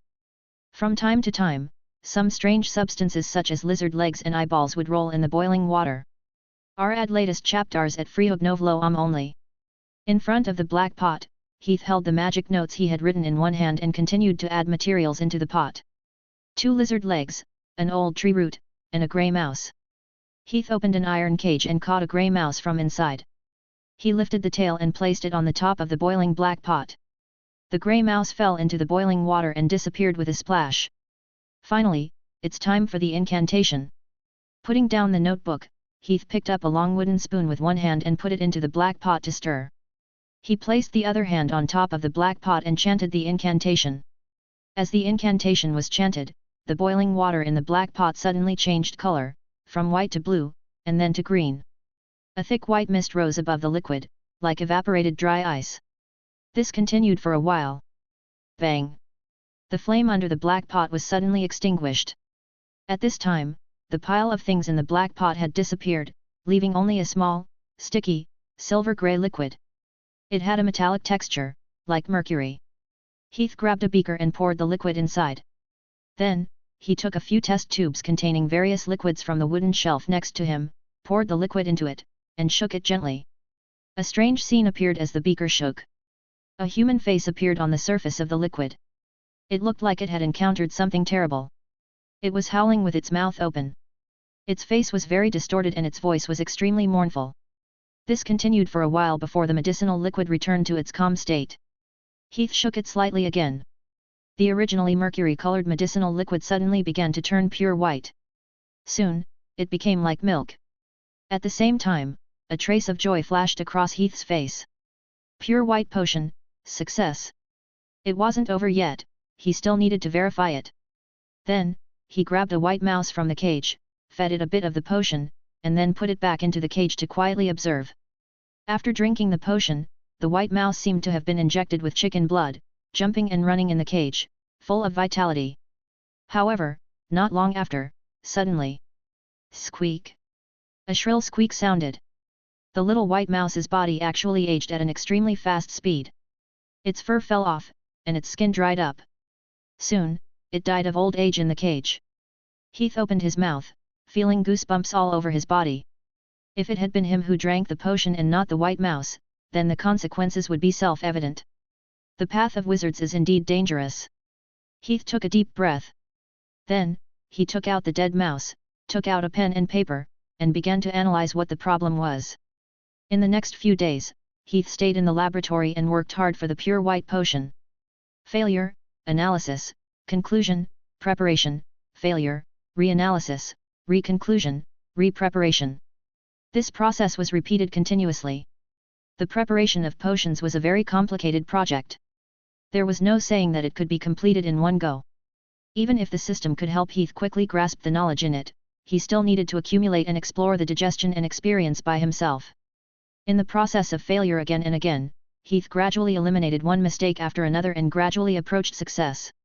Finally, after a week of failure, success finally came. Looking at the little white mouse in the cage that was obviously more energetic after drinking the potion without any side effects, Heath let out a long sigh of relief in his heart. It's really not easy. For this potion, Heath did not know how many times he had failed, and a lot of the forest banshee had been used up. Yes, the main ingredient of the pure white potion was the forest banshee. This was also the main reason why Heath had been so persistent about it. It was also worth mentioning that using the heart of a pure girl could replace the forest banshee. Viscount Lester had murdered a girl for this potion. However, the effect of the heart of a virgin girl was not good. Moreover, out of a disagreement with his worldview, Heath had subconsciously ruled out this kind of material. He was not sure if he would become like other wizards in the future, but for now, he still retained his human nature. It was too strong and he could not accept it for the time being. Ding! The glass test tube hit the metal rack. Heath picked up the pure white potion and drank it. Beep, vitality increased. Beep, vitality increased. Beep, vitality increased. The system notifications kept ringing in his ears. Heath could clearly feel waves of strange energy surging into his body. His body was unprecedentedly full of vitality. After the energy calmed down, Heath looked at the data panel. Vitality, 73. Previously, it was 68. Now, it was 73. It had increased by 5 points, which meant that it had increased its lifespan by 5 years. 73 years. As a human, this could be considered a long life. However, as a wizard, this little lifespan was nothing. For those powerful beings, even one meditation, solving a formula, or one experiment was not enough. Not to mention the sky, land, and sea. They traveled all over the world and saw countless sceneries. Take it slow. At least this is a good start. Heath silently encouraged himself. Then, he picked up the quill and notebook and began to organize the next spell on the Life Refining Guide. The pure white potion was only one kind of potion on the Life Refining Guide. Its content occupied less than 1% of the entire guide, and even the apprentice chapter's content was less than 5%. Heath planned to study all the contents of the apprentice chapters in this half a year, and dig his life force to the limit during his apprentice period. Since he had already started, there was no reason to stop. More than a month later, at Heath Manor. At noon, Heath had just finished an experiment. The progress of studying the Life Refining Guide was much faster than Heath had expected. In just over a month's time, Heath had already figured out the above-mentioned potions and spells that could increase life force. His life force had also experienced a significant increase. Vitality, 128. There were still a few bottles of potions that would only be effective after long-term consumption. Heath calculated that he could reach the limit of 150 years before returning to the Shadow Tower. The life refining had temporarily come to an end. Next, he planned to start the next project, Spell Model. That day, he had obtained the complete set of knowledge of the hardening spell model in the forest. Although the other party had left behind a spell model in the forest, the core was still the combination and arrangement of runes, formulas, and elements. Heath wanted to see if he could use them to combine with the spells he had learned so far to create a new spell model. That way, he would be able to greatly increase his own strength. After all, this was a genuine intermediate apprentice level spell. It was a level higher than the spells he had mastered so far. Although there was only a word difference between intermediate and low level, the amount of energy that could be mobilized between the two and the amount of elements involved was extremely huge. Just look at that day in the forest. After taking Heath's sword head-on, the oak tree did not move at all. Not even a trace was left behind. One had to know that Heath was now a peak knight with a strength coefficient of more than 15. With one sword strike, he could blast a big hole in the city wall, but the oak tree that had been hardened was unharmed. This showed how powerful this spell was. Let's start after 2 days of rest. Rubbing his temples, Heath silently decided. He had been conducting high-intensity experiments for the past 2 days and was indeed a little tired. At this moment, the maid, Aisha, walked over. "My lord, the Count has sent a letter. He wants to invite you for afternoon tea. May I know when you are free recently?" In the past month, the Count had sent people to meet Heath several times, but they were all rejected by Heath because he was busy with his experiments. Now that the experiment had come to an end, Heath was about to relax. He nodded and said, "Sure, let's do it this afternoon." According to the protocol, the meeting time should be the day after the invitation was issued. It was very rude to make such an agreement on the same day. However, the Count still came, so he declined all the arrangements for that day. Afternoon, in the garden. When the Count arrived, Heath was practicing his sword in the garden. Seeing this, he did not disturb him, but sat down in front of the round wooden table at the side. Heath did not notice the Count's arrival until the servant reminded him, so he stopped the training. He took out a towel to wipe the sweat on his body and walked over with his collar open. "Long time no see, Count." "Long time no see, Sir Wizard." After a simple greeting, Count Croyle laughed. "I didn't expect you to master such excellent swordsmanship at such a young age, Sir Wizard. I think you have the strength of an intermediate rank knight. Count Croya was actually complimenting Heath. After all, in theory, for Heath to be able to have the strength of a knight at his age was already a genuine talent. Deliberately saying that he was one rank higher was a happy thing no matter how one looked at it. But what he did not know was attributes: strength 15.8, agility 16.6, vitality 15.1. If the three attributes exceeded 12, he would be considered an advanced knight, and if he reached 15, he would be considered a peak knight. Heath had now reached the level of a peak knight and was not far away from becoming a grand knight. Chapter 34, Mimicry. Heath smiled and did not mind. He was already used to such misunderstandings. At this moment, the maids brought tea and snacks. Heath took out a small bottle with some bright yellow powder in it. He opened the cork and shook off some of the tea from their teacups. Then, he signaled the maid beside him to pour in the black tea. The maid picked up the silver teapot and poured the black tea into the silver cup, then picked up the silver spoon next to her and stirred it gently. Some of the tea accidentally dripped onto the wooden table.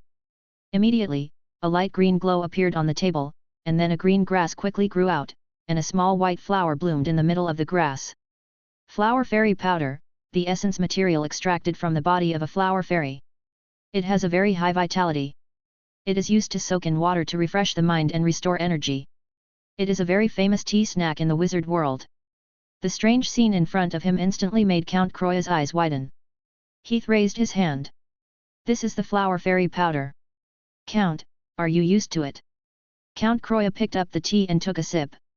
The moment the tea entered his mouth, he felt a strange energy dissolve in his mouth. It was as if he had swallowed a forest in one gulp. The fragrance of the soil mixed with the fragrance of the flowers filled his entire body and mind. After a long time, the Count finally recovered from such a comfortable state. He sighed. I always thought that I had tasted all the best wines in the world. Only today did I realize that I was so ignorant. Heath said, if you like it, bring some back later. This thing was just a snack in the wizard world. It was not worth much. Count Croya did not stand on ceremony. He smiled and said, this is probably the best gift I have received since I inherited the city.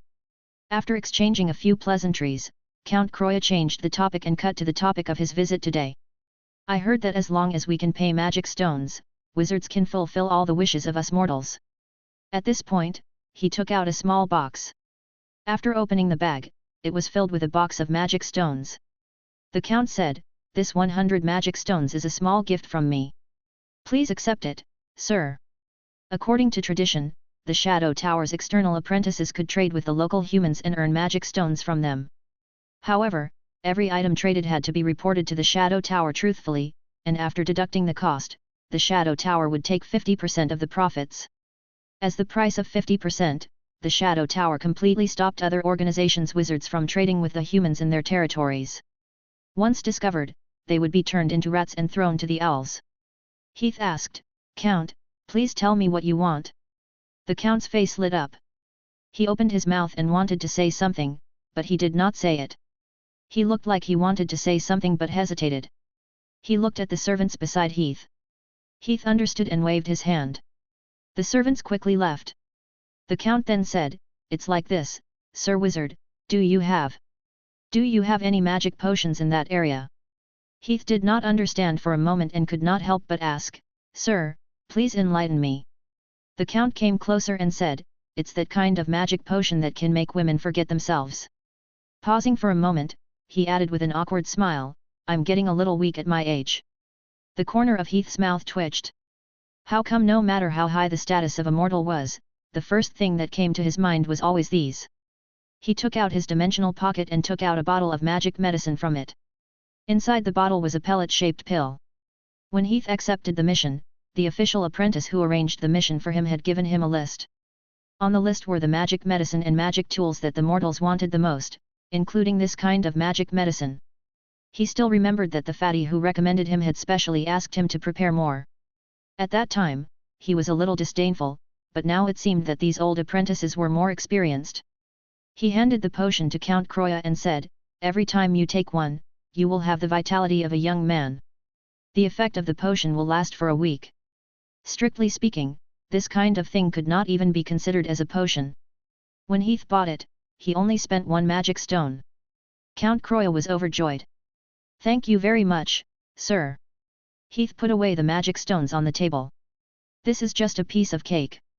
Count, you don't have to be so polite.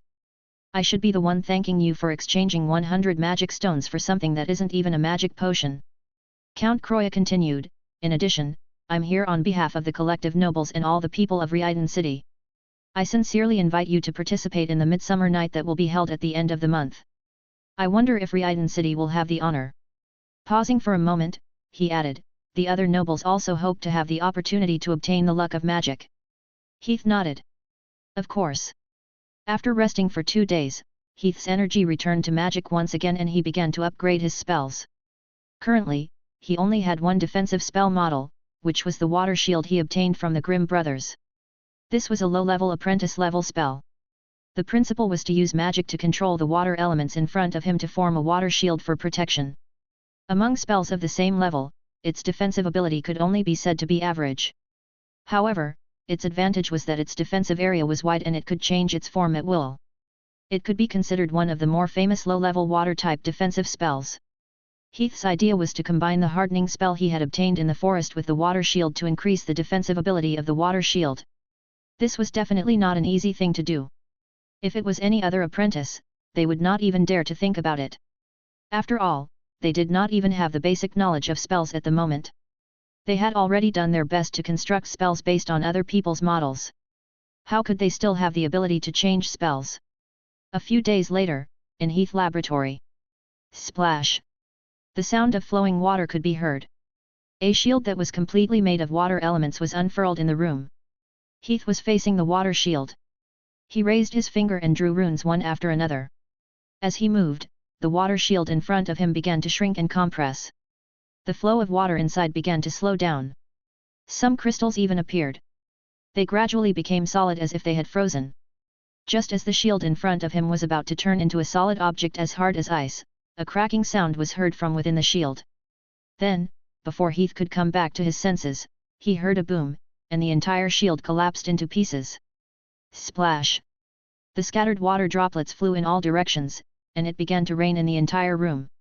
It failed again. It was never easy to improve a spell. Every rune needed to be rearranged, deduced, combined, and verified. Any slight mistake would lead to failure. Shaking his hair, Heath did not seem discouraged at all. He walked to the table, picked up a pen and paper, and began to summarize the process of casting the spell. A few days later, I finally succeeded. Heath heaved a long sigh of relief and looked at the water shield in front of him. It was not appropriate to call it a water shield because what was floating in front of Heath was a mass of mercury-like substance. It had even left the form of a shield and was now floating in an irregular shape in front of Heath. Let's try its defense. Heath came to an empty space at the side and picked up the cross-shaped sword. He held his breath and slashed the sword at the mercury-like substance in front of him. Poof! There was a muffled sound. When the cross blade slashed at the mercury-like substance, it was as if it had cut into a swamp.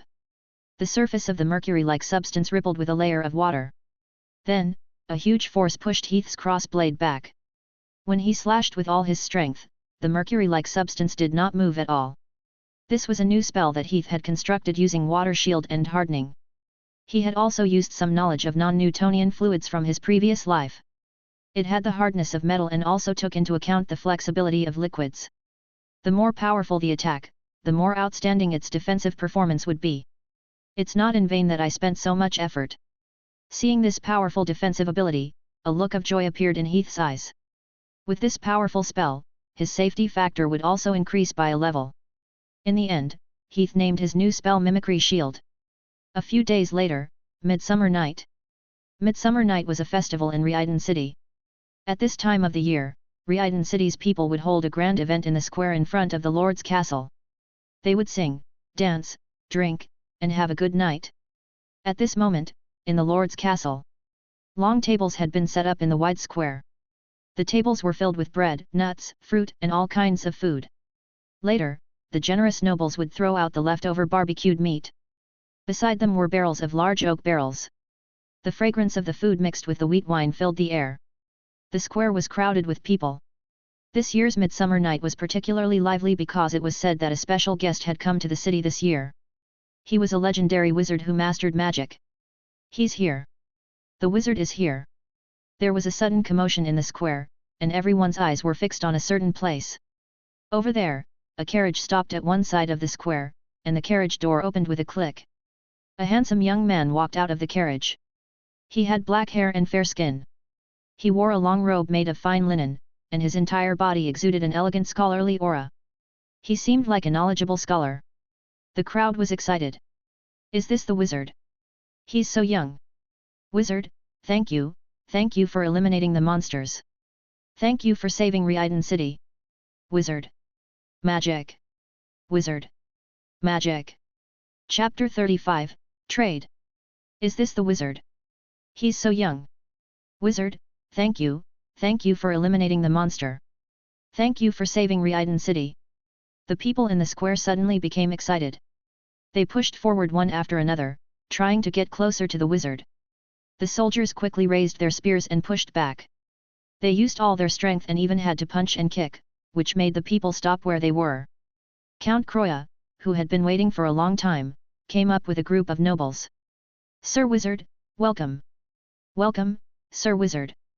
Heath put on a polite smile. I believe that your excellency has prepared a wonderful night for me. The count smiled. You won't be disappointed. This way, please. A passage had been isolated by the soldiers in the square, leading to the main building of the castle on one side of the square. Heath and the count walked side by side through the passage and went all the way to the hall of the castle. In front of the hall, there was already a circle surrounded by a group of sword-wielding knights. In the center of the circle, there were a few soft leather sofas that formed a small reception area. Heath and the count walked over and sat down on the sofa. After chatting for a while, the count glanced at the nobles outside. He could see that many nobles were crowded here, their faces full of anticipation. The count asked, Sir Wizard, do you think we can begin? I think everyone is eager to experience the magic of magic. Heath nodded. Then let's begin. A few servants went down to make arrangements. The process was similar to the one in Whitewater Harbor. The difference was that Heath was the one who had queued last time, but this time he was sitting and waiting for others to line up. Less than a year had passed. Soon, the first mortal arrived in front of Heath. It was a girl with her head lowered. She was very fat. Her fat figure tightened her white lace skirt, and there was no sense of beauty in it. In the crowd, there were a few whispers, full of ridicule. Haha, it's that pig, Bertha. What is she doing here? Does she want a wizard to help her lose weight? Haha, I bet she won't succeed. Even a wizard can't save her with her figure. The girl lowered her head even more. Heath asked, what do you want to exchange for? The girl hesitated for a moment, then gathered her courage and said, I want to lose weight. Haha. As expected. The crowd burst into laughter again. The girl lowered her head sadly. As expected, even wizards couldn't do anything about it. She had been fat since she was young and tried countless methods. She didn't even eat anything, but she still gained weight. Just as the girl was in despair, Heath's voice sounded again. He nodded. Yes. After a pause, Heath added, but the effect can only last for a month. Do you need it? The shaping potion was a potion that could give a person a slim figure. The effect could last for a month. The girl hurriedly raised her head. Yes, I want it. She didn't need a month. Even a day, an hour, or even a second. She had never lost weight in her life. She really wanted to know what it felt like to be thin. She quickly took out a small cloth bag and placed it on the table. When she opened the cloth bag, there were exactly 10 magic stones inside. Heath accepted the magic stones and took out a bottle of red potion. Drink it. The girl opened the bottle and drank the magic potion. Immediately, a shocking scene appeared. The fat on the girl's body shrank at a speed visible to the naked eye. Her chubby cheeks shrank, and her thick thighs and arms became slim and slender. In the blink of an eye, the chubby woman from before had disappeared, replaced by a graceful and lithe girl. The crowd instantly exclaimed. She's slimmed down. She's really slimmed down. It's amazing, magic, there really is magic. Wizard. Wizard. The girl raised her hands and touched her cheeks, then hugged her shoulders and looked left and right at her body. She felt that her body seemed to have become more flexible, becoming slimmer. She quickly turned her head and looked at a beauty mirror standing at the side of the hall. In the mirror, a girl was reflected. She was slim and elegant, and had nothing to do with being fat. The fat of mortals had disappeared without a trace. The girl's eyes reddened, and 2 lines of hot tears instantly slid down her cheeks. She was so happy that she cried. "Thank you. Thank you, wizard." Heath smiled and said, "You're welcome." He felt that he should be the one who should be grateful for selling the worthless shaping potion for 10 magic stones. Next. Just like in Whitewater Harbor, people lined up in a long line and walked to the front of the wizard one by one. They put down the magic stones and expressed their wishes. People's wishes were strange. They wanted to become thin, beautiful, rich, powerful, and women. These goals that the people in the secular world were vying for became easy to obtain in front of magic. Those who wanted to become thin were given a shaping potion, those who wanted to become beautiful were given beauty water, and those who wanted wealth and power were surrounded by a large number of nobles who were willing to lend a helping hand. At this moment, Heath finally understood why so many apprentices were vying for this mission. It was indeed too lucrative. 10 magic stones for a bottle of shaping potion, 30 magic stones for a bottle of beauty water, 20 magic stones for a bottle of white water, and 50 magic stones for a bottle of enhancing potion. In just a few hours, Heath had already earned more than 3,000 magic stones. Although after deducting the taxes and costs of Shadow Tower, he was only left with more than 1,000 magic stones, this was already quite a large sum. One had to know that Heath only earned 1,000 magic stones after working hard for a month. Among the apprentices, this was considered a relatively high income. For example, the apprentices who entered the same time as him usually earned around 100 to 200 magic stones. Moreover, it was hard work, living in the open, and even taking risks. For the other apprentices who grew and farmed, there was no need to mention them, and they were no different from serfs. Now, he only needed to sit here and casually move his fingers to get a large amount of magic stones into his pockets. Was there anything better than this? The exchange continued until the end. "Is there anyone else?" "No, Sir Wizard." Hearing the knight's report, Heath, who was sitting on the chair, was still a little unsatisfied. However, there was nothing he could do about it. In the secular world, the amount of magic stones that humans could collect was very limited. Most of them were collected regularly by the Shadow Tower through special channels. The magic stones that could be left in the hands of the people were very rare. It was already very difficult for a city like this to squeeze out 3,000 magic stones. Even the 3,000 magic stones might have been accumulated over several years or even decades. Count Croya stood up and said, "Sir Wizard, thank you for your trouble. Please come to the banquet. I think everyone cannot wait for the banquet to begin." Heath nodded and stood up as well. Count Croya walked forward and prepared to give a speech to the banquet tonight. However, at this time, there was a commotion outside the door. "Sob, sob, sob. Please, please let me in, okay? Mother. Sir Wizard, please save my mother. Sob, sob, sob. My mother is dying." A little boy appeared outside the door. He was kneeling in front of the door. The cries of pain and the cheerful atmosphere were out of place. The boy begged a knight who was guarding the door, "Sir, please, please let me in, okay? I want to save my mother. I want to save my mother." The knight said awkwardly, "I can't do this. My duty is to guard here." The boy's tears fell. But my mother is dying. Sob, sob, sob, I only have my mother as my family." The knight hesitated for a moment. "Do you have magic stones?" "Child, if you have magic stones, I can let you in." The boy shook his head. "No." The knight shook his head regretfully. "Without magic stones, even if I let you in, it would be useless. Wizards need magic stones to cast spells. This is the rule." The boy cried and begged, But my mother. Sob, sob." There was a hint of despair in his voice. The noise outside the door soon reached Heath. He stopped walking toward the hall with the count. He turned his head and asked, "What happened there?" The knight standing next to him said sympathetically, "A boy. His mother seems to be sick and wants to ask for your help." Heath nodded. "Let him in." The knight's expression was happy at first, but then he added worriedly, "But he doesn't have magic stones. Anyone who asked for help from a wizard must first give them magic stones." Heath's expression did not change. Got it. Let him in. Chapter 36, Miracle. The knight who was guarding the door felt as if he had been pardoned. He hurriedly made way. Quickly, child, quickly go in. The wizard has agreed to see you.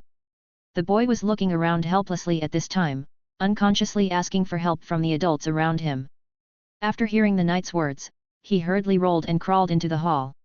He was so excited that he even tripped 3 times in a row, falling head first and bleeding.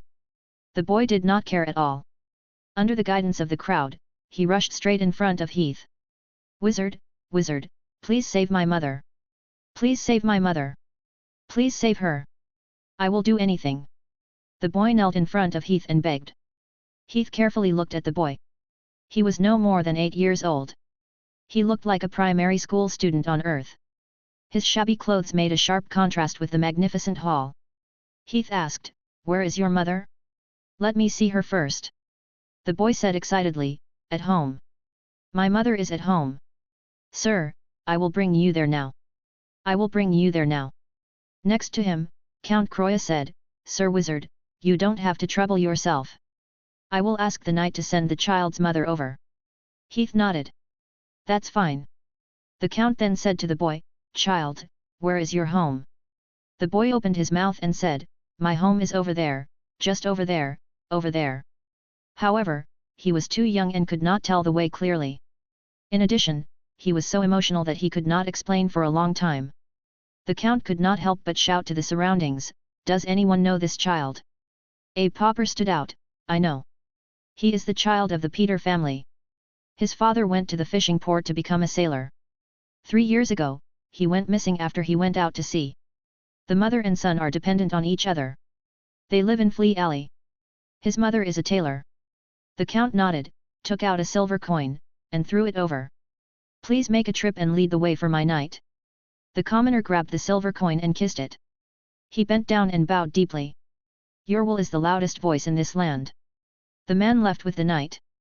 The boy also wanted to go, but he was stopped by the count. A child could not help much if he went, and now his head was bleeding. It was not good for him to lead the way in such a state. "Someone, wash his face and bandage his wound." After waiting in the hall for more than 10 minutes, a foul smell suddenly drifted in from outside. "It stinks." "What is it?" "It stinks." The knights who had been arranged to go out earlier also came in with the foul smell. At this time, the knights were carrying a stretcher with a woman lying on it. The woman was obviously very sick. Her hair was withered, her face was pale, and there was disgusting pus flowing on her body. The stench was coming from here. "Ah!" a frightened noble girl screamed. The surrounding people all moved away. Only the boy rushed to the woman's side without hesitation. He held the woman's hand tightly and said excitedly, "Mom, Mom, your illness can be saved. Your illness can be saved. Lord Wizard has promised to save you." The woman seemed to be on the verge of death. Facing the boy's cry, she said weakly, "Alan, my child, live well.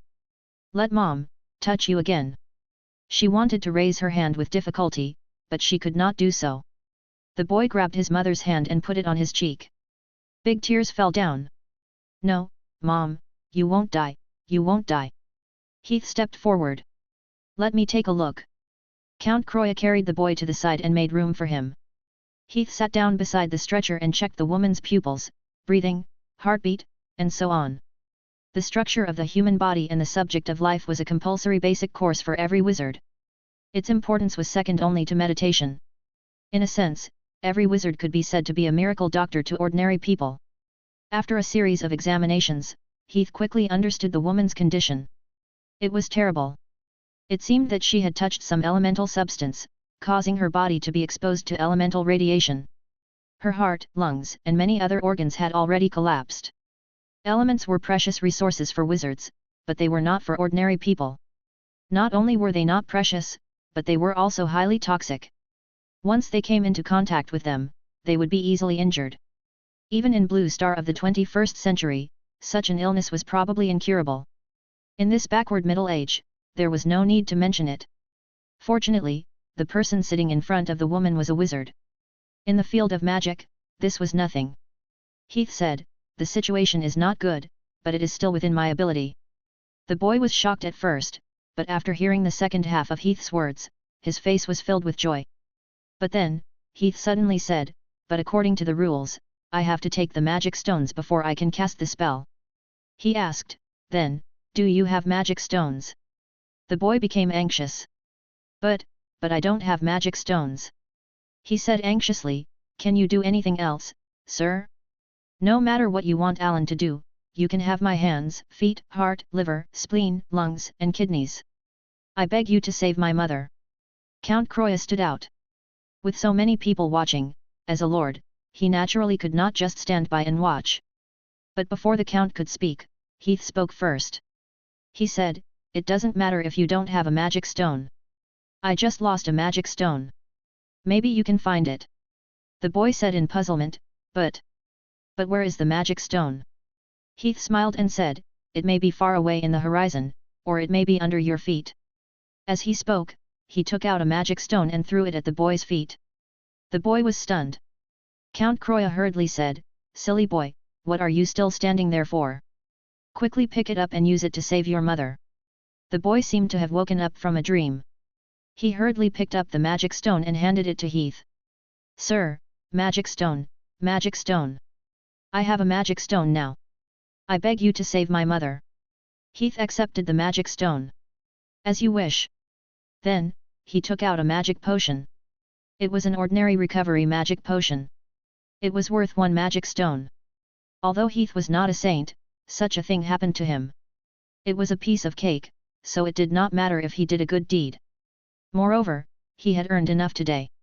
Couldn't he do something good to ease his mind? Those who did not lose a single cent would not have a good ending. "Let your mother drink this." He handed the magic potion to the boy. The boy held the magic potion as if he had obtained a treasure and gave it to his mother to drink carefully. The moment the magic potion entered her mouth, the astonishing medicinal effect was displayed. The thick sores on the woman's body recovered at a speed visible to the naked eye. Her pale and sickly skin suddenly became ruddy. Her originally weak aura once again stabilized, and her scattered pupils once again focused. In just a short span of 10 breaths, the woman who was on her last breath in front of them could sit up by herself. The boy said, Mom, how are you?" The woman looked around as if a lifetime had passed. Finally, she looked at the boy. "Alan, my child, Alan!" She shouted and pulled the boy into her arms. The mother and son hugged each other and wept. This scene shocked everyone present. "A miracle! A miracle! Wizard! Wizard! God! God!" The people shouted the title of wizard, equating it with a god. The count turned his head to the scholar beside him and instructed him to record today's incident in the history books. This was destined to become a legend passed down by bards. "Thank you, Sir Wizard. Thank you. Quickly, child, quickly kowtow to the Lord." The woman pulled the boy and repeatedly expressed her gratitude to Heath. Heath smiled and said, "You should be thanking your son. I took the money." The woman's eyes reddened. Heath then changed the topic and suddenly asked, "By the way, lady, have you come into contact with any strange things recently?" Such a concentration of elemental radiation was not something that an ordinary substance could do. The woman looked puzzled. "No." Suddenly, she seemed to have thought of something and took off a silver white necklace from her neck. She hesitated for a moment and then handed the necklace to Heath. "This was left to me by my husband before he left. According to him, he said that he accidentally picked it up when he was out at sea, and then he brought it back and gave it to me. But since the first night I wore it, I had a nightmare. I didn't want to wear it again, but then my husband was gone." The moment the woman took out the necklace, Heath knew that it must be this thing because he felt the elemental fluctuations from it. He took it and examined it, but for a moment, he could not determine what it was. "Should I try extracting it?" As he thought about it, he subconsciously chanted in his heart, "Extract." Beep, extraction successful. Obtained wizard artifact blueprint, Ghost Scout. Heath opened his mouth. Wizard artifact blueprints could be extracted directly. Chapter 37, Blessing. After a short moment of shock, Heath began to observe the necklace. The inconspicuous necklace in front of him was actually a genuine wizard artifact. It was at the intermediate apprentice level. The name of the witchcraft artifact was called Ghost Scout. Its function was to control a ghost to monitor an area within 100 meters. Heath subconsciously injected magic power into it, ready to activate it. However, the necklace did not respond when magic power was injected into it. He could not help but pick up the necklace to observe it. Only then did he realize that there was a clear crack on the pendant of the necklace. Obviously, this necklace was already damaged. What a pity! Fortunately, the complete blueprint of this wizard artifact had been extracted by the system. With these blueprints, he could completely fix it. After I'm done here, I'll go back and fix it. Heath made a decision in his heart. Then, he put the necklace in his hand and carefully observed it. It was a pendant necklace, tied with a silver chain. Below it was a diamond-shaped pendant. The pendant seemed to have some kind of pattern engraved on it. The wear and tear were already very serious. Heath looked at it for a long time before he recognized that the pattern was that of a strange fish. This pattern, it should be a wizard from the Golden Islands. The Golden Islands was another wizard territory, and its area was much larger than the Underdark Tresia, and its power was also much stronger than the Underdark Tresia. That woman's husband seems to be a sailor who ran a ship. He probably picked it up by accident when he was active in that area. There were incidents of mortals picking up wizard items all year round in the wizard world. This was nothing strange. Then, he opened his mouth and explained to the woman, "This necklace is an item from our wizard world. Your previous illness was caused by it. It's not beneficial for you to wear it, so I'll accept it." The woman hurriedly said, "Okay, sir. Thank you, sir." Everyone suddenly understood. So that's how it is. This is the curse of black magic, right? Thank you, my lord wizard. There had always been legends on the continent, such as wizards' items were all cast with black magic, and mortals would be cursed if they touched it, so everyone was very cautious about wizards' things. Then, Heath took out a bottle of magic potion to improve one's physique and handed it to the woman. As a price, this bottle of magic potion is for you. It can improve a person's physique. This was extracted from the Life Refinement Guide by Heath. The effect was equivalent to the golden blood that he had consumed in the Forgotten Land. The woman quickly pulled the boy and thanked Heath. "Thank you, Sir Wizard." "Thank you, thank you." "Quick, Alan, thank Sir Wizard." "Thank you, Sir Wizard." The surrounding crowd was envious again. The matter had come to an end. Then, the Count walked out of the gate. There was a simple podium on the steps outside the gate. Below the podium was the square. The Count stood in front of the railing of the podium and spoke loudly to the people in the square below. "I, the Lord of Riiden, Discloya, wish everyone." After a long and passionate speech, the Count suddenly pushed the right to speak to Heath. "Now, let the wizard give us his blessing." Heath was stunned. "I don't think I need to." He was not from here, and he was not prepared at all. The Count smiled. "Wizard, please say a few words. No matter what you say, everyone will be very happy. You see, everyone here welcomes you. They are all looking forward to you. Sir Wizard, say something." "Wizard! Wizard!" In the square, people shouted Heath's name with excitement. Seeing this, Heath no longer declined and walked to the podium. But he really did not know what to say. So after thinking for a while, he raised his right hand and summoned a fireball. Under the excited eyes of the people, he raised his right hand and pointed to the sky. The fireball flew high into the sky like an arrow leaving the bowstring.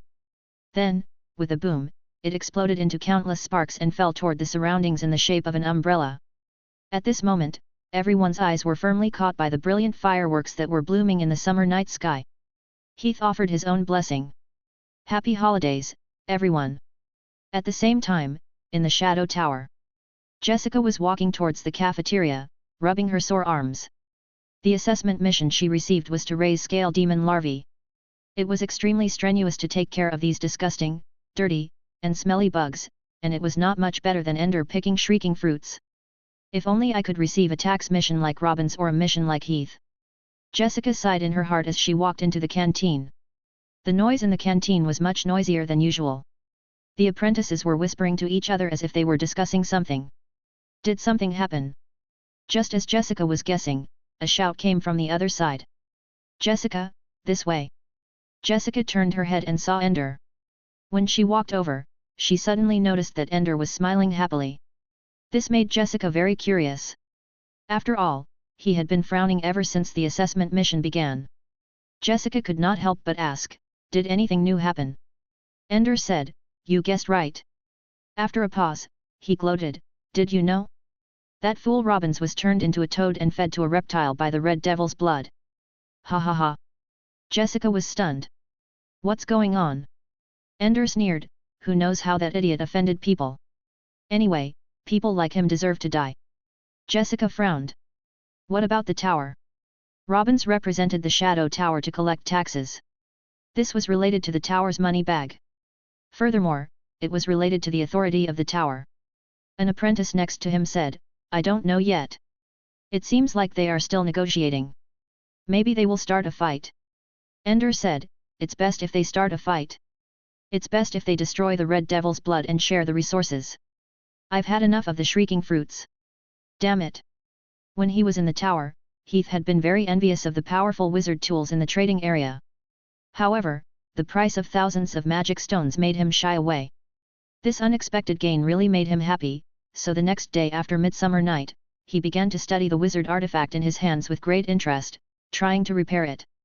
But after careful study, he found that the internal structure of the witchcraft tool was seriously damaged. The order of the runes had been completely messed up, and it was really broken beyond recognition. If it was a pictorial metaphor, it would be like a tattered piece of clothing. Patching it up would no longer be of any use. The difficulty of repairing this artifact was no less than making a new one. Anyway, he already had the blueprint.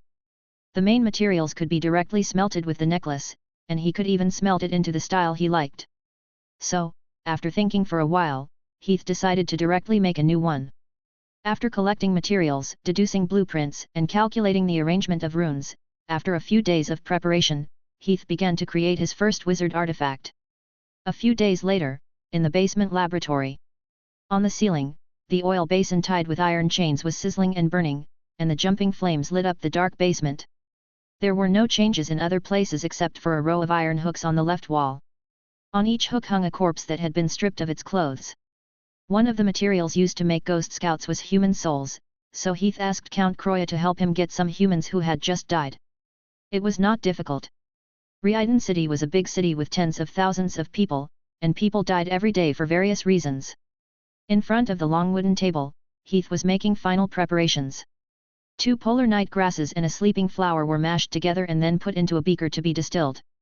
Finally, it was mixed with a few other ingredients, and a soul-washing water was completed. Ding! The sound of the glass test tube colliding with the metal frame. Heath picked up the test tube and placed it in front of his eyes to examine it carefully. There was some azure-colored medicinal liquid floating in the test tube. This was soul-washing water, a magic potion used to cleanse the soul. It was used to erase the feelings of the soul. It was an indispensable material for making Ghost Scouts. Everything was ready. Putting down the soul-washing water, Heath waved at the iron hook. Crash! The sound of metal chains rubbing against each other rang out. Under the influence of the wizard's hand, a corpse floated up. It left the iron hook and floated onto the experimental table, lying flat on the ground. It was a man's corpse. The ligature marks on his neck indicated his identity. He was a condemned criminal. When the Count gave him the materials, he carefully wrote down the identity information of each corpse and nailed it to their chests. Heath picked it up and read it briefly. As he had guessed, this was indeed a condemned criminal. He was hanged for raping an 8-year-old girl and killing her. Very good material. After checking it once, Heath was very satisfied with the material. Then, he officially began. He first took a bottle of red potion from the shelf. This was the soul integration potion, which could integrate scattered souls. After a person died, the soul would be broken. The function of this potion was to reassemble the soul. Heath pried open the man's mouth and fed the potion to him. He then took out a bowl of transparent, oil-like, viscous liquid. This was the soul recovery water, which could wake up the soul of the deceased. After a person died, the soul would remain in the world for a period of time. During this period, the soul recovery water would be effective. Heath picked up a small brush and filled the man's body with the soul recovery water. This was an important part that was related to the success of the spell, so he brushed it very carefully and did not miss out on every corner. It took him a few minutes to finish brushing. Then, he raised a hand and placed it on the corpse while chanting an obscure incantation. When the last syllable fell, suddenly, the corpse lying on the ground opened its eyes. Chapter 38, Summon the Soul. The dead man woke up. The man laughed. Repent? Of course I repent. I repent for hiding the girl's body under the bed where it would be so easy to find. I should have taken her out of the city and thrown her into the river. That way, no one would find out. What a mistake. The awakened souls were in an unconscious state. They would confusedly narrate the past events of their future. Heath continued to chant the next incantation. At the same time, his right hand made a grabbing motion towards the man's body and slowly pulled upwards. A translucent, colorless shadow was grabbed out from the man's body. It was clearly the man's soul. Grabbing the man's soul, Heath took the soul-washing water and fed it to the man. As the potion entered his mouth, the man's face suddenly distorted. He shouted hysterically, "No! I don't want to disappear. I haven't lived enough. I want to play with more girls." As he shouted, with a bang, his soul suddenly burned into a ball of blue flame and quickly disappeared. Heath frowned. It failed. When the soul-washing water fused with the soul, it would encounter resistance. Whether the fusion was successful or not depended on the resistance of the soul and the strength of the energy. It was not controlled by Heath. It's troublesome. Rubbing his temples, Heath could not help but say, "If only I was stronger." Heath had read in a book that if one was strong enough, one could directly use spiritual power to wipe away the consciousness of others' souls. After some adjustments, Heath quickly pulled himself together. Failure was within his expectations. Otherwise, he would not have prepared so many corpses. Then, he summoned another body and laid it down. This time, it was a beautiful woman. There were several obvious wounds on her snow-white body. She had been killed by a series of daggers. Heath picked up the letter on her body and glanced at it. It was an unfaithful woman. She did not believe that her husband would catch her while she was having an affair with her lover. The man who had lost his mind ended them. Following the same pattern, Heath woke the woman up. The woman cried, "What's wrong with me pursuing love? Why are you punishing me like this? That cobbler can't even afford a decent piece of jewelry for me. He's ugly. It's already a blessing that I'm with him." Halfway through the incantation, there was a bang and it failed again. Heath was not discouraged. He continued with the next corpse. This time, it was the woman's lover. The man who was awakened narrated his romantic affairs. "Ha ha ha, that woman is really easy to fool. I only promised her a necklace, and she obediently took off her clothes and lay down in front of me." One by one, the corpses lay on the experiment table. One by one, the souls were awakened by Heath. But one after another, they were ignited into flames. Finally, after experiencing several failures, Heath finally managed to successfully fuse a soul with the soul-washing water. Phew! Heath heaved a sigh of relief. Looking at the motionless soul in front of him, he could not help but exclaim, "It's really not easy." Immediately after, Heath extended his spiritual power and left runes on this soul. He rewrote its soul structure and established a soul connection with it, thus allowing it to become his ghost scout. This step was not difficult, and soon, Heath successfully completed it. And at this time, he felt that his spiritual power had established a certain connection with the ghost scout. He tried to control the ghost scout to make various movements, and the ghost scout achieved them one by one. This was a very mysterious feeling, as if it had become an organ on his body. Through walls, flying, into the ground. The ghost scout did it one by one without a physical body. Within 100 meters, the ghost scout could move freely. Then, Heath took a silver ring from the shelf.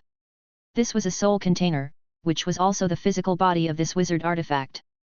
He had asked a blacksmith in the city to forge it. The material used was the necklace from before, and the style was based on the supreme magic ring of the Lord of the Rings. There was also a circle of runes carved on the outer side of the ring. Their purpose was to lock the soul. He put on the ring and with a thought, the ghost scout flew down and entered the ring. After doing all this, he raised his hand and looked up at the ring. The dancing flame lit up the silver ring. Under the contrast of the mysterious runes, it gave off a strange beauty. At this point, Heath had his first witchcraft tool that he had forged himself. After staying in Rhyden City, Heath finally understood why so many apprentices were so eager to go out on missions. It was too great. Clothes, food, accommodation, and travel were all arranged. He did not have to do anything every day, just eat, drink, and have fun. From time to time, he would attend 2 banquets, hunt, and so on. Wherever he went, people would worship him. Good food, good wine, good sex. He could get whatever he wanted. He lived like an emperor. If it were not for the fact that wizards could not meditate in the secular world, Heath felt that 99% of the apprentices would choose to stay in the secular world.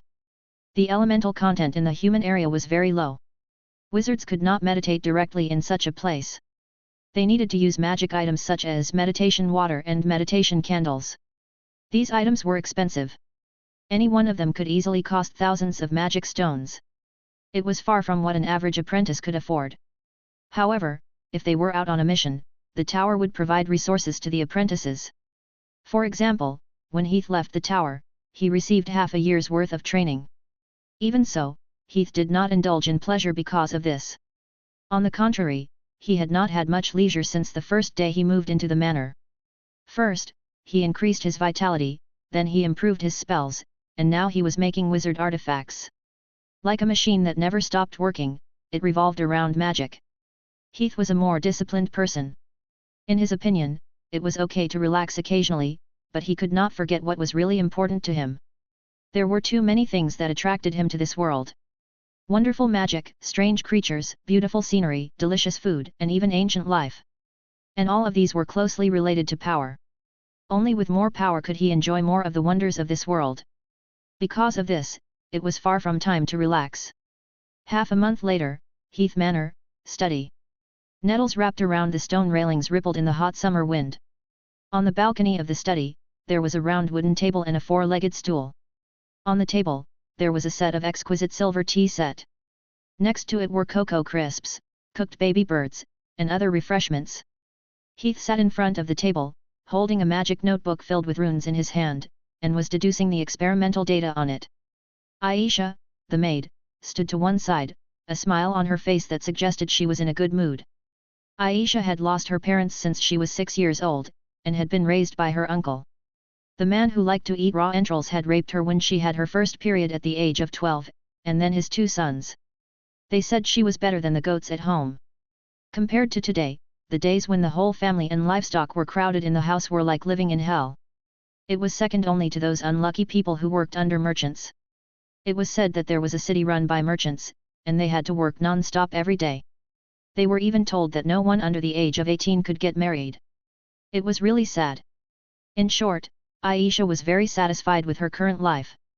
She only needed to do a little housework every day to have meat to eat. Lord Wizard would occasionally give them some magical potions, which were treasures that could not be exchanged for gold. The only problem was that the wizard did not have sex with them. Otherwise, the Count had promised them that as long as any one of them could conceive a child, he would marry them to a knight. Knock, knock, knock. At this time, there was a heavy knock on the door. The leader of the guards, Knight Bran, appeared at the door with a sack in his hand. Heath didn't even raise his head and said, "Come in."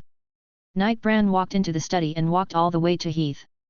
He knelt down on one knee with both hands holding the sack and presented it to Heath. "Sir, these were just brought back from Cross Forest." When he first came here, Heath had tried to persuade these humans who would kneel down in front of him, but he quickly gave up. After all, in an era where the bones of chickens that he had eaten and thrown to the ground would be put into his mouth and eaten, he could not and did not have the ability to change everyone's worldview. In this place, it was normal for servants to eat the leftovers of their masters. It was like licking the cap of a bottle of yogurt on Blue Star. No one would think that there was anything wrong with it, much less think that they were insulted. On the contrary, if they were asked to throw away the leftovers and give them fresh food, everyone would think that he was crazy. The nobles would laugh at him for being an idiot, and the servants would also laugh at their masters for being an idiot. Then, they would continue to hide the leftovers and secretly eat them, or secretly take them out and sell them. The times were like this, and Heath had no choice. It was Confucius and Mencius who taught the barbarians. As for him, it was better not to. To him, he just wanted to learn magic and become a good wizard, and also enjoy the benefits of the times. Putting down the notebook, Heath pointed at the table and said, "Put the things here." "Yes." The knight put the sack on the table and poured out the things inside. Inside was Chapter 39, Raven. Inside were strange plants, strange insects, small animals, and so on. These were all from the forest banshee's lair under Cross Forest. After returning to the city after killing the forest banshee that day, Heath had specially asked the Count for some night guards to help him collect materials underground. After all, it was impossible to waste so many good things, right? Heath picked up these materials one by one and silently chanted in his heart, "Extract."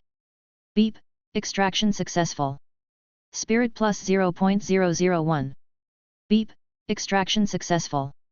Strength increase has reached the upper limit. Beep, extraction successful. Agility increase has reached the upper limit. After all the extraction was completed, Heath glanced at the attributes on the data panel. Attributes: Strength 15.6, Agility 16.8, Vitality 15.1, Spirit 7.2. After this period of hard work, Heath's attributes had once again improved significantly. The 3 physical attributes had reached the highest level he could reach under his night talent, and he could no longer increase them further. If he wanted to continue improving, he would have to increase his talent first. Speaking of which, my talent has already reached 6 points. It seems that if I add another 1 point, I will be able to reach a higher level. I wonder when I will have this opportunity. Recently, Heath had been searching for the related night talent. 2 days ago, an old knight in the city died of an illness and he even went to officiate the funeral. Unfortunately, the funeral did not extract the night talent. Heath guessed that this talent could not be extracted by just anyone. It was probably because the other party's talent was lower than his current talent. His current night talent was already medium. He could probably only continue to extract talent from knights with high talent. This was not easy. After all, knights with such talent were extremely rare. Moreover, most of them had extraordinary strength and it was not easy to die. Unless it was a large-scale war, it was very difficult to have a chance. Let's wait it out slowly. Anyway, the strength of a knight cannot be compared to 2 spells. It's better to focus on the wizards. It's not good to ignore the root of the problem. The related wizard attribute had improved a lot recently. His spiritual power had reached 7 points, and the number of runes for meditation had reached 8. He had stabilized at the intermediate apprentice stage. At this rate, I'm afraid it won't be long before I advance to advanced. It seems that I have to think about finding some means to hide my strength. After advancing to a higher rank, the strength of an apprentice would increase significantly, and when that happened, their energy field would become very obvious. If they did not hide it, it was very likely that the wizards would notice it. This is a big problem. I can't let my guard down. To wizards, surpassing ordinary people by a little was a genius, and surpassing them by too much was a material. The materials on the experiment table. Thinking of the strange experiments of the wizards, Heath's expression became much more serious. He immediately made up his mind. I'll go to the nearby wizard market in 2 days. I'll sell the accumulated materials and clear my dimensional pocket. After this period of hard work, the materials in the nest had been mostly excavated. Now, the materials were almost piled up in his dimensional pocket. Pade! Pade! At this moment, the sound of wings flapping could be heard. The servants around suddenly became serious. They looked at a certain place respectfully and stood by the side with their hands hanging down. A strange bird flew over from the other side. It looked like a crow with the same amount of pitch-black feathers, but it was a size bigger than a crow. Its pair of blood-red eyes were particularly eye-catching. The strange bird landed on the stone railing. Heath stood up and bowed. Long time no see, Lord Alta. This was a raven. It was also a magic beast, but it was an intelligent species. It could communicate with people, so wizards liked to domesticate them as messengers.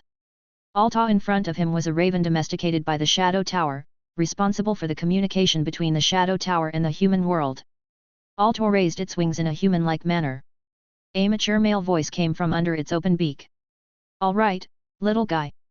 It's your human duty to be polite. You don't need to talk nonsense with a bird like me. Heath smiled and took out 2 magic stones and handed them over. Alta's eyes lit up when he saw the magic stones. Right, isn't it better to be direct? Humans like to complicate simple things. Even when mating, they have to learn how to talk and dress up. This is the main reason why you can only have 1 or 2 cubs a year, but we can have several nests of eggs. After ridiculing humans for a while, Alta opened his beak and swallowed the magic stone. Then, he raised his left wing, holding a letter covered with red wax. This is for you from the tower. Heath took the letter, but he was not in a hurry to open the wax. Instead, he told Aisha beside him, go and deliver the snacks I prepared. Yes. Aisha went down. Only then did Heath open the wax seal on the letter and read it. This was a reply letter. After the matter of Cross Forest was settled that day, Heath wrote a written report and submitted it to Tower through Alta. Now, it was Tower's reply to him.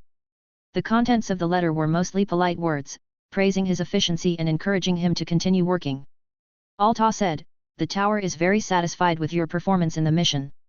Even some intermediate apprentices might not be able to deal with the forest banshee. But you, a mere low-level apprentice, solved the problem so cleanly. You even cracked an intermediate-level magic array left by a dark wizard and completed the mission in excess. Heath only found out from Alta that a dark wizard apprentice had been hunted down by the law enforcement team not long ago.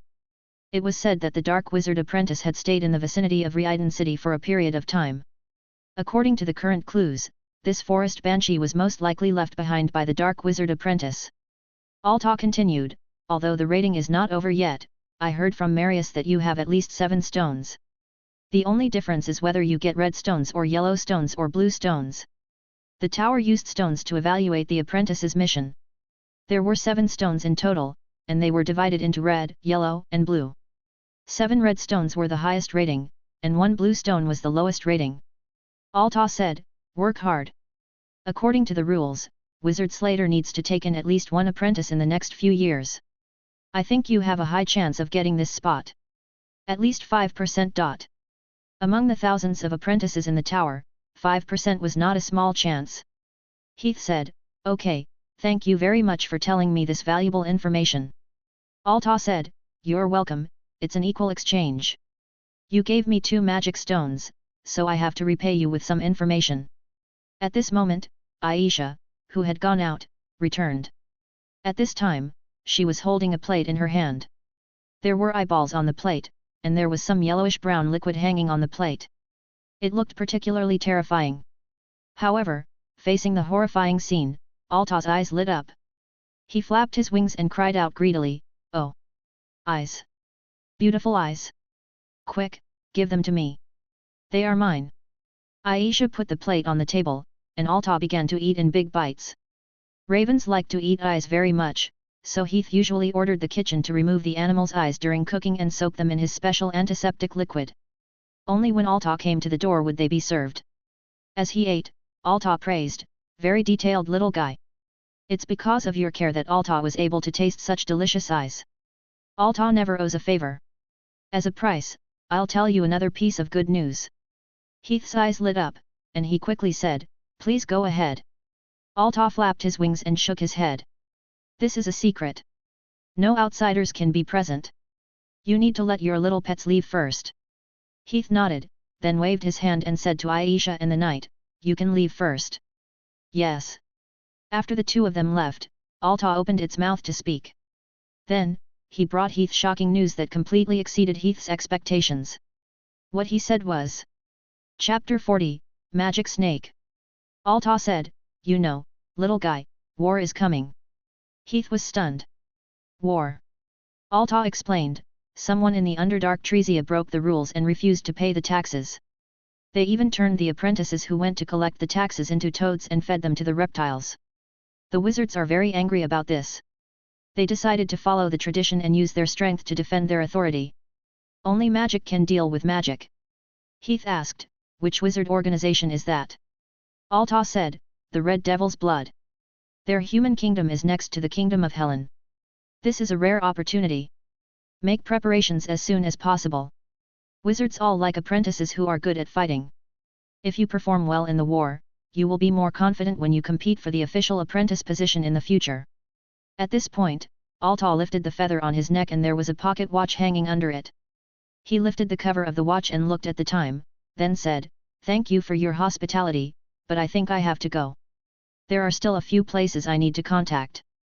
We will meet again. Heath nodded. Goodbye. Alta flapped his wings and quickly left. Heath returned to his chair and sat down. He leaned against the back of the chair.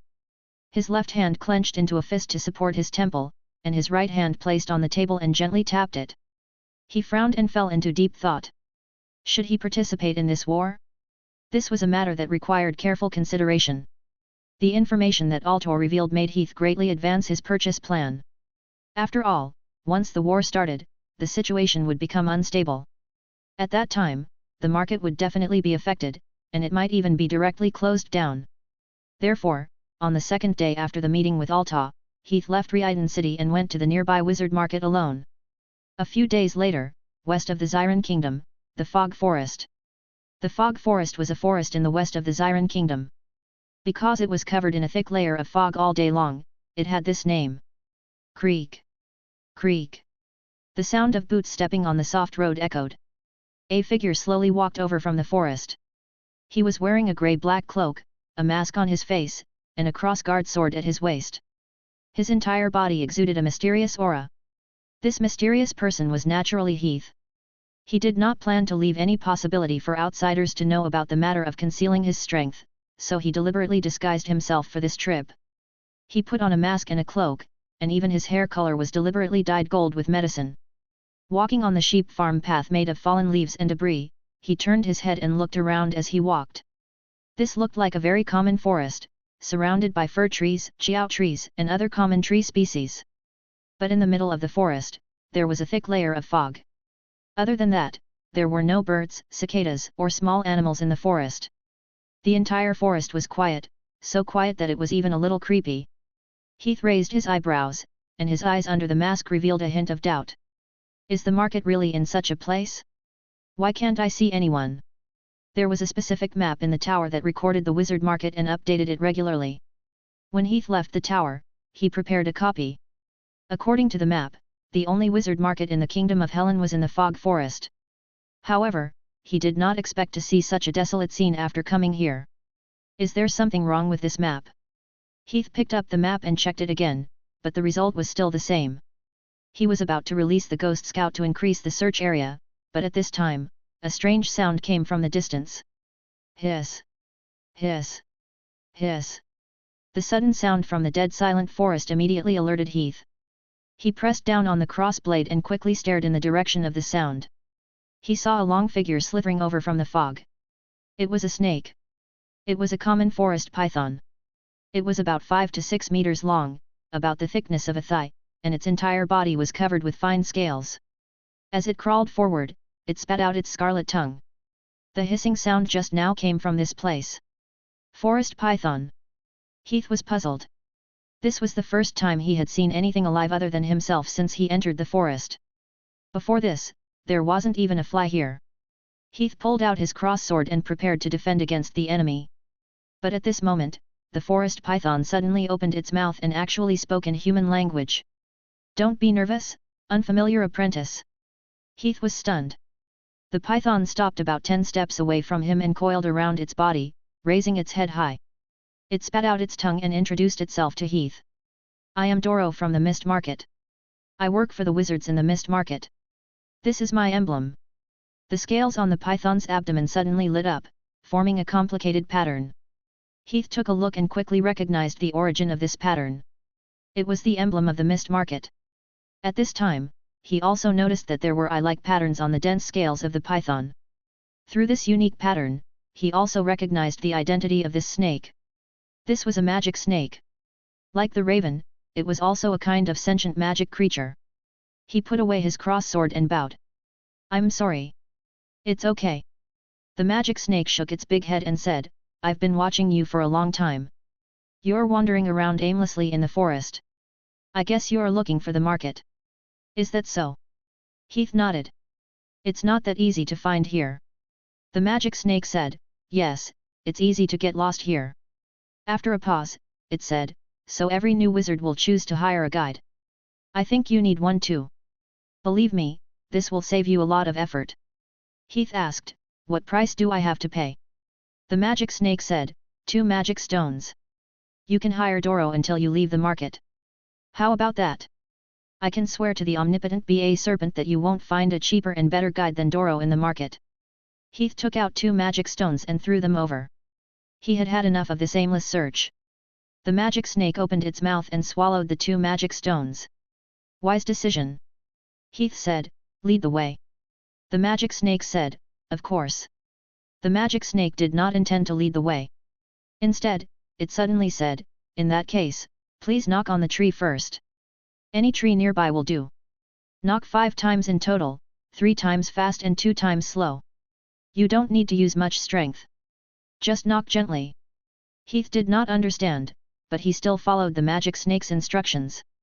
He walked to a nearby tree and raised his hand to knock gently on the tree trunk. The magic snake said, I really envy animals like you who have hands. Every time I want to knock on them, it will take a lot of brain damage. Then, it climbed to the front of the tree and shouted with its mouth open, in the name of Magnus, open the door. Magnus was a very famous wizard family in the old land, and the mist market was run by them. The treetops shook. A tree hole suddenly appeared on the trunk, about the size of a fist. The magic snake said, okay, let's go in.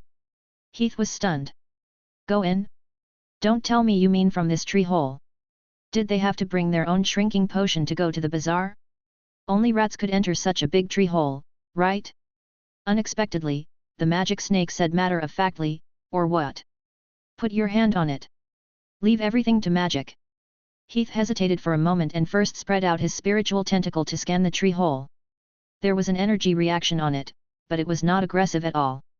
After confirming that it was safe, Heath put his hand on the tree trunk. The moment his hand touched the tree trunk, Heath suddenly felt a huge suction force coming from the tree hole. Under the pull of this huge suction force, his body began to twist uncontrollably, turning into an irregular shape and being sucked into the tree hole. Immediately, Heath felt as if he had fallen into a slide. It seemed somewhat similar to the previous time in Cross Forest, but it was completely different. This time, there was an extremely strong suction force on the slide. He was completely pulled down uncontrollably. This slide continued for a few seconds. Heath's vision blurred and he rolled out from a tree hole. At this moment, he also came to a very magical and strange place. Heath could not help but widen his eyes. Because he actually saw. Chapter 41, Selling. This was a tree, a very, very, very big tree. Heath looked up and estimated that it was at least tens of kilometers tall.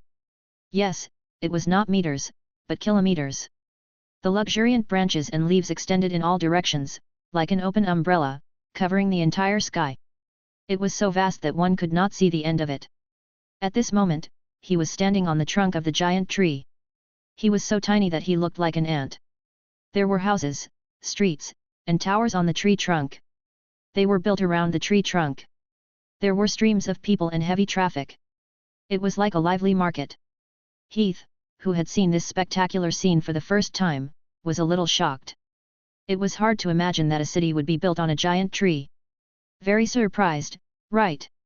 Doro's voice rang out, and it wriggled its body out of a tree hole. Every newcomer who comes to the mist market for the first time is like this.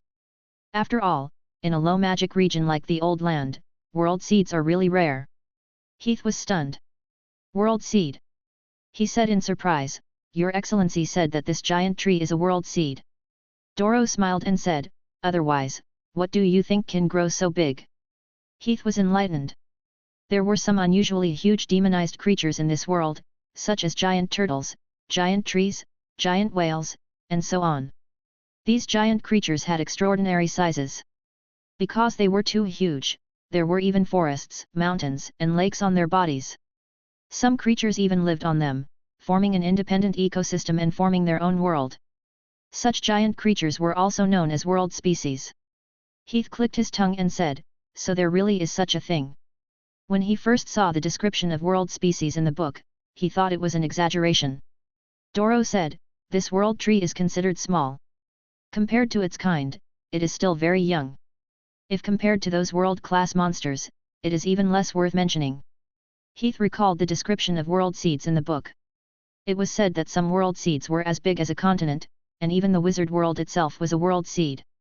Heath looked around and then asked, is this a dimensional space? There were some very small secondary planes under the main material plane of this world. These planes were also called dimensional spaces. Doro nodded. Yes. Heath said, no wonder. He finally understood why he couldn't find the bazaar half a day ago. The prime material plane and the dimensional space needed to pass through spatial cracks in order to travel back and forth. The tree tunnel from before must have been connected to the spatial cracks here. Doro said, "All right, what do you need to trade? Do you need Doro to give you some advice?" Heath thought for a moment and said, "I want to sell some materials first. After that, I might want to buy some wizard tools and spells." Doro said, "If you want to sell materials, go straight to the south after entering the market. After crossing the river, you can see the purchasing station. There are many flea wizards nearby. If you sell a small amount, you can sell it to the flea wizards around. The price might be higher. If you sell more, I suggest you sell it to the purchasing station. It's safer that way. There are wizard tools everywhere in the West Market. The best treasures are in the treasure house, which is opened by the Magnus family." Doro then asked, "Then, do you still need Doro to lead the way? I charge by the time. This magic stone is really easy to earn." Heath shook his head. "I want to walk around by myself first." Doro said, "Okay, then I wish you good luck. If you change your mind, you can come to the rat hole to find me." With that, Doro left. Then, Heath walked to the market ahead. After passing through the ground formed by the uneven old bark, Heath came to the entrance of the market. There was a branch that was placed here, forming a gate. In front of the gate stood two young men in capes, embroidered with the three flame emblems of the Magnus family. When Heath walked over, there happened to be an apprentice with a red beard who was blocked. The cloaked man said, "If you want to enter the market, please pay 20 magic stones." The red-beard man cursed, "20 magic stones? Your Magnus family is robbing us." The cloaked man said coldly, "If you don't give me magic stones, please leave." The red-bearded man cursed and took out 20 magic stones and handed them over. The two cloaked men immediately made way. Seeing this, Heath prepared the magic stones in advance. "Please pay 20 magic stones." After paying the magic stones, Heath successfully entered the market. Only then did he notice that the entire market was actually built in a huge group of tree holes. The top of the tree holes was covered with dense branches and roots. On top of them were hanging lantern-shaped fruits. Among the fruits, bright yellow lights lit up the streets and alleys. There was a wooden sign at the entrance with a map on it. It explained in detail which direction each street should lead to. However, the map was not very useful because the streets inside were built like an ant's nest. The lines were messy and it was difficult for people to understand them. Heath saw a few apprentices who seemed to be here for the first time just like him.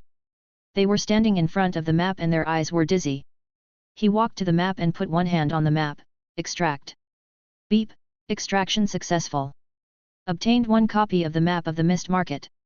After a burst of dizziness, he had a detailed map of this market in his mind. Looking at the maze-like streets again, Heath no longer felt troubled. He walked into the market, crossed 2 streets, crossed a small river, and arrived at the south side of the market with ease. There were many people squatting by the side of the street. Judging from the elemental fluctuations on their bodies, they were all apprentices, and their strength was between low to medium. They held a wooden sign in their hands, on which were concise and comprehensive words such as buying all kinds of materials and recycle XXX at a high price. When they saw Heath coming over, they surrounded him like a swarm of bees. "Do you have any materials to sell? Increase the price by 15% compared to the purchasing station. Sell them to me. The price you offer is definitely better than the purchasing station."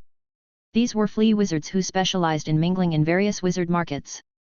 They bought materials from various wizards and hoarded them until the prices of these materials rose. To put it bluntly, they were speculators in the wizard world. Heath asked, "What materials do you collect? What price? Do you have a price list?" "Of course. I'll give it to you right away. I want everything. This is my price list. This is the price for today."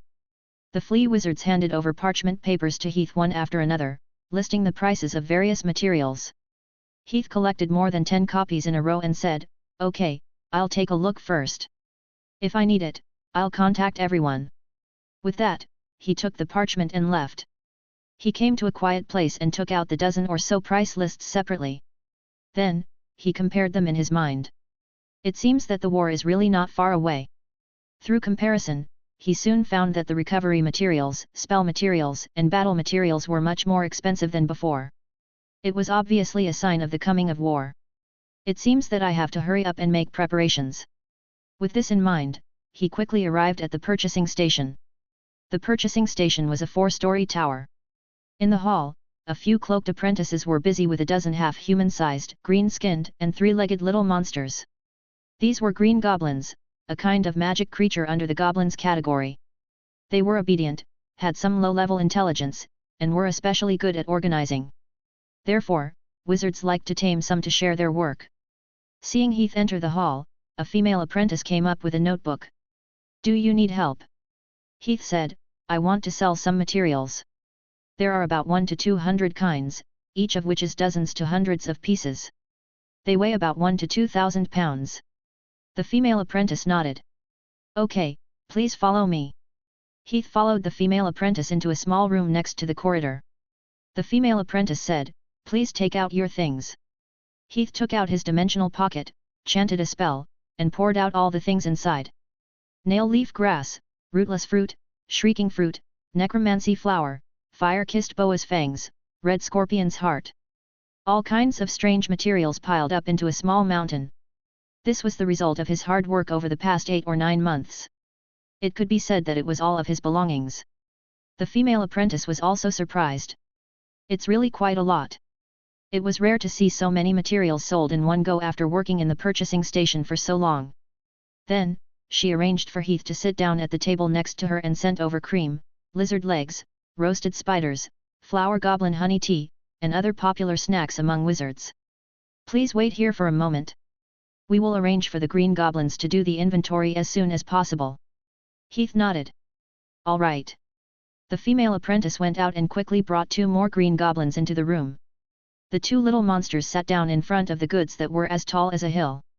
Then, they began to count and categorize the goods. They moved very quickly. So fast that Heath could even see their after-images. In less than half an hour, the pile of goods that were as tall as a hill had been counted.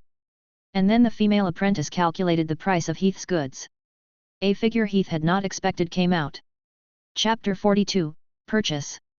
The female apprentice looked at the message on the notebook and said, "Your materials are 28 nettles, 68 rootless fruits, 18 shrieking fruits, and 6 necromancy flowers. Please check the number."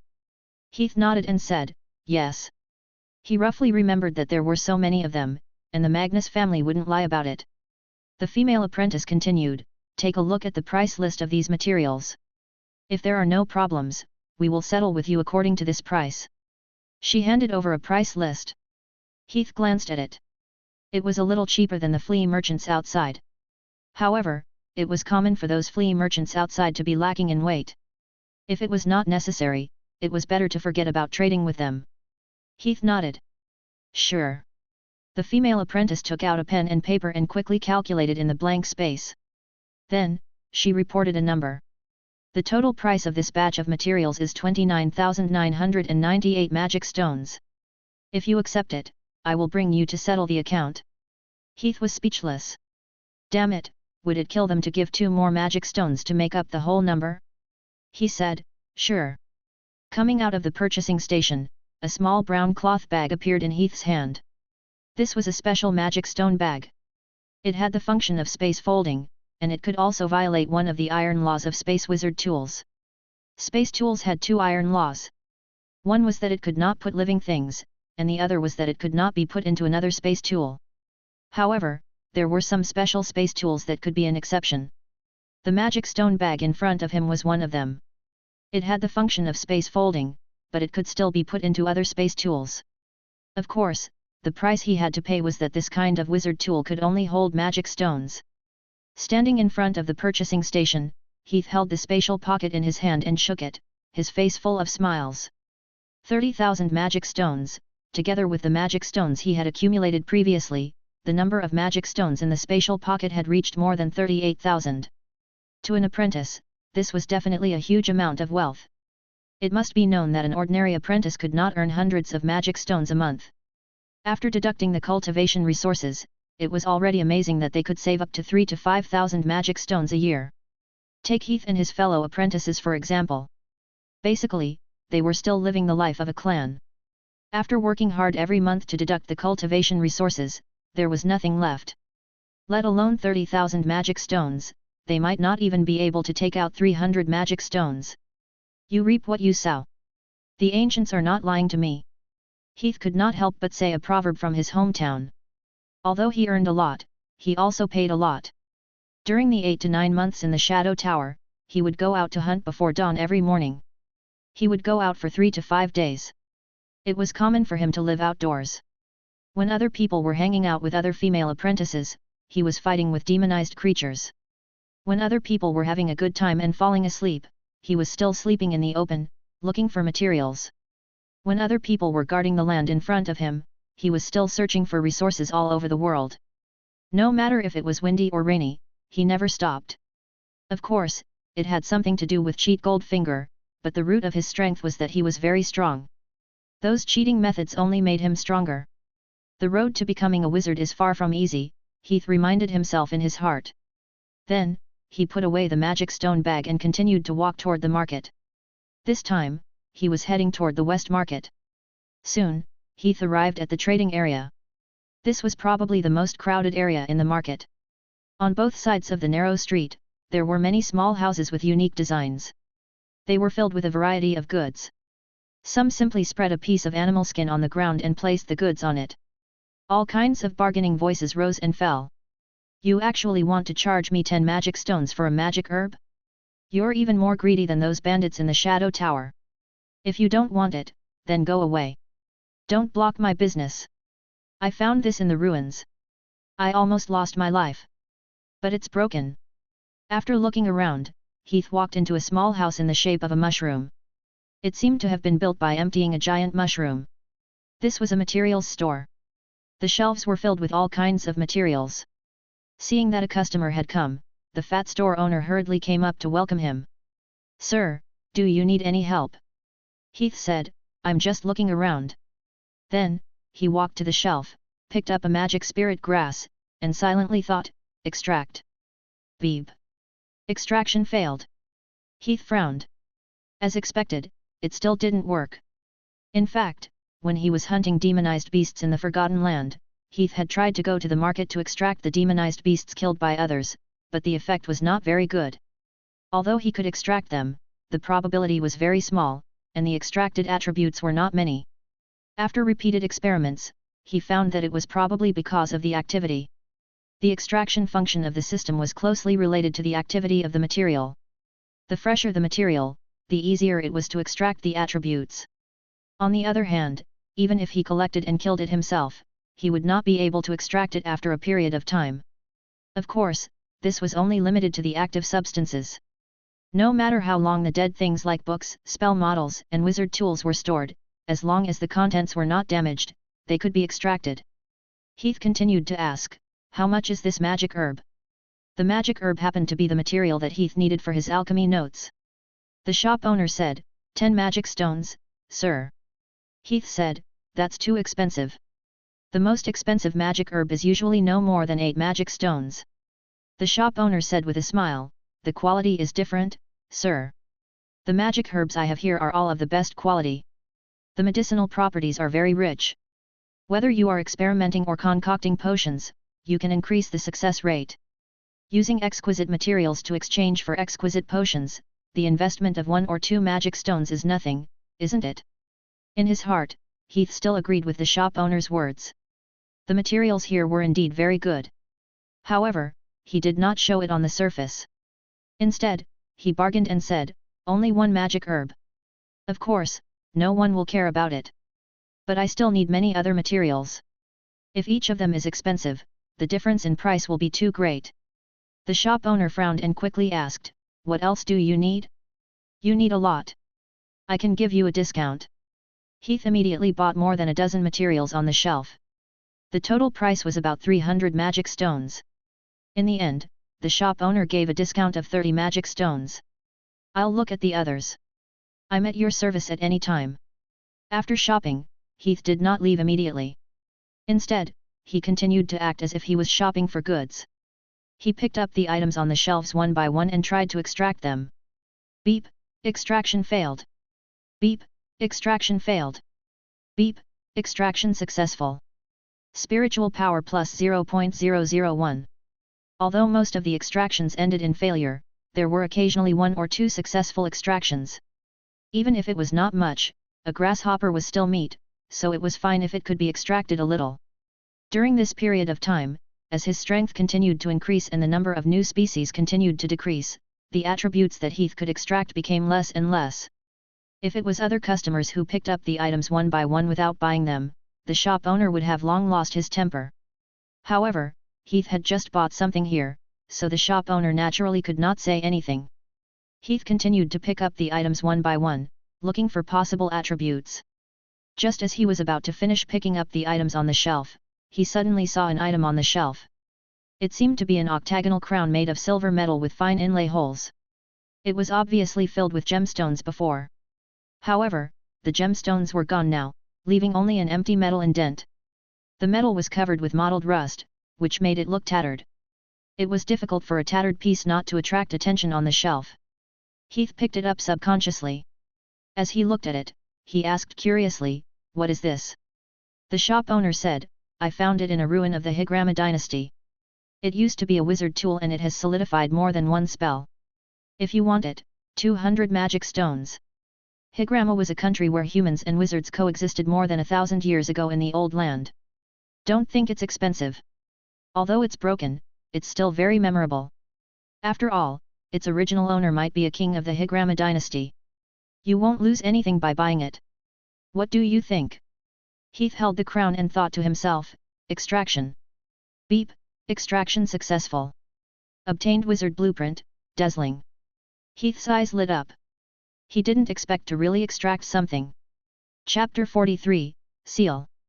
After a round of bargaining, Heath finally bought the antique for 180 magic stones and prepared to take it back to be smelted and restored. Wizard tools, even the lowest level of wizard tools, cost at least 1,000 magic stones. To buy a wizard tool with a blueprint for 180 magic stones was simply something that could be laughed out of a dream. Leaving the magic shop, Heath continued to stroll on the street. Although he had the main materials to restore this magic tool, he still lacked more than a dozen supplementary materials. Although these materials could be sold in this magic shop, to avoid arousing suspicion, Heath still decided to buy them separately from a few other shops. In addition, he also took the opportunity to extract some attributes. Just like that, he went to more than a dozen materials shops in a row and gathered all the materials needed to make the magic tool. This was almost all the materials and magic stores in the market. Heath had searched through all the materials inside and extracted all the materials that could be extracted. Unfortunately, the effect was still not ideal. Only 1 or 2 out of hundreds of materials could be extracted. The profit ratio was too low. It was almost as efficient as directly meditating. Then, Heath did not delay any further.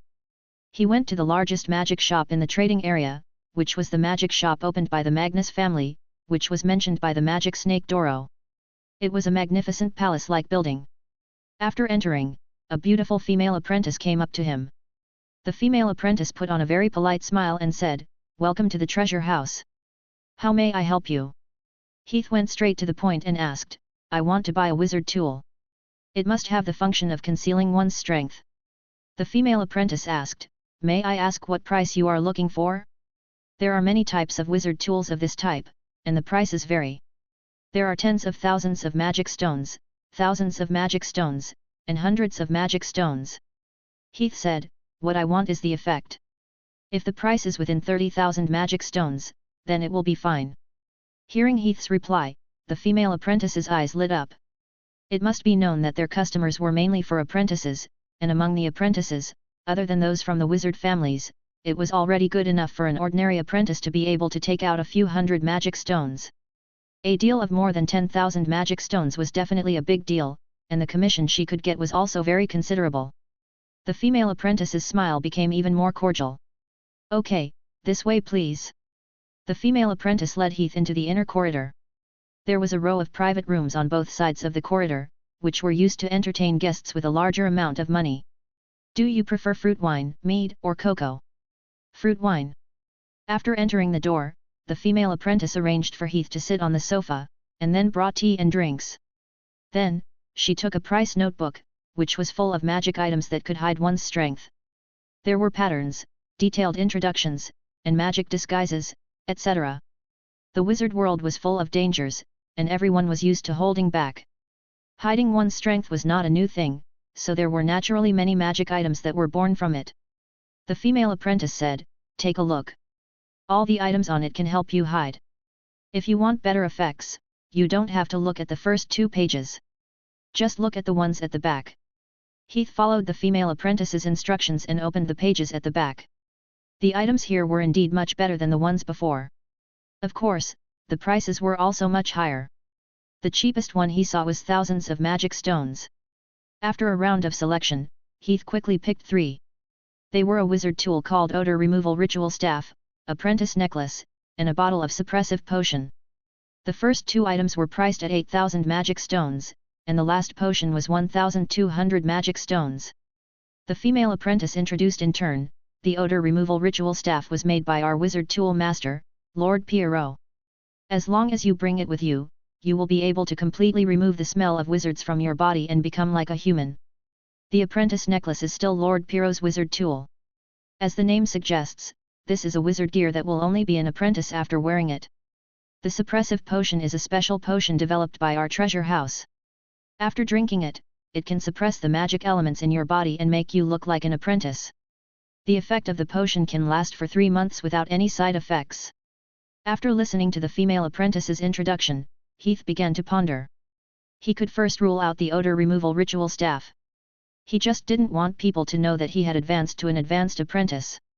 He didn't want to completely hide his strength, which meant that there was no benefit in this place.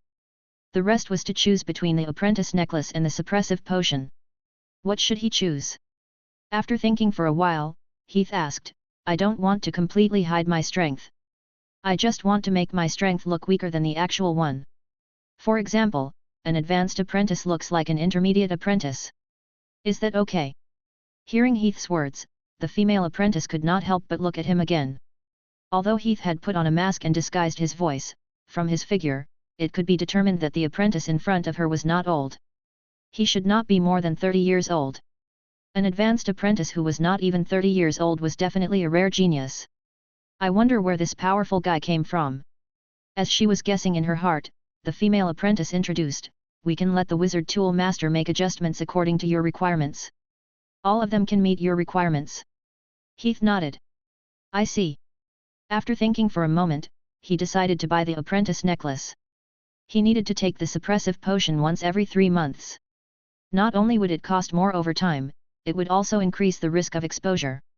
Just as he was about to tell the female apprentice, Heath suddenly saw a name in the corner. God's Seal. The name sounded quite overbearing, and the price at the end was ridiculously high. It was as high as 16,000 magic stones. It was the most expensive one among them. Heath could not help but be curious. What is this? The female apprentice took a look and introduced, this is a scroll of spell models. Heath's eyes lit up. Spell models were very rare on the market. He could not help but ask, is it also able to conceal one's strength? The female apprentice did not seem too enthusiastic. Yes. After a pause, she simply explained, this is actually a sealing spell. After casting it on the target, it can seal off a part of the target's strength. Everyone usually hid their strength only because they wanted to look weak, and not because they really wanted to lose their strength. In addition to this ridiculous price, very few people would buy it. The female apprentice naturally thought that Heath was just asking casually. Unexpectedly, when he heard the female apprentice's introduction, Heath became interested. Introduce me. The female apprentice's eyes lit up. Feeling that there was a chance, she enthusiastically introduced it. It's just a special magic scroll. It doesn't belong to our Magnus family. It originated from the Sealing Tower. Sealing Tower. Heath was stunned. The female apprentice was slightly surprised. Guest, do you know it? Heath nodded. I've heard of a wizard organization called this name. Their sealing spells are very famous. Many low-level sealing spells are evolved from their basic spells as templates. The female apprentice was very surprised. Your knowledge is really incredible. You can even recognize a small-scale spell like the sealing spell at a glance. Heath shrugged. Thank you.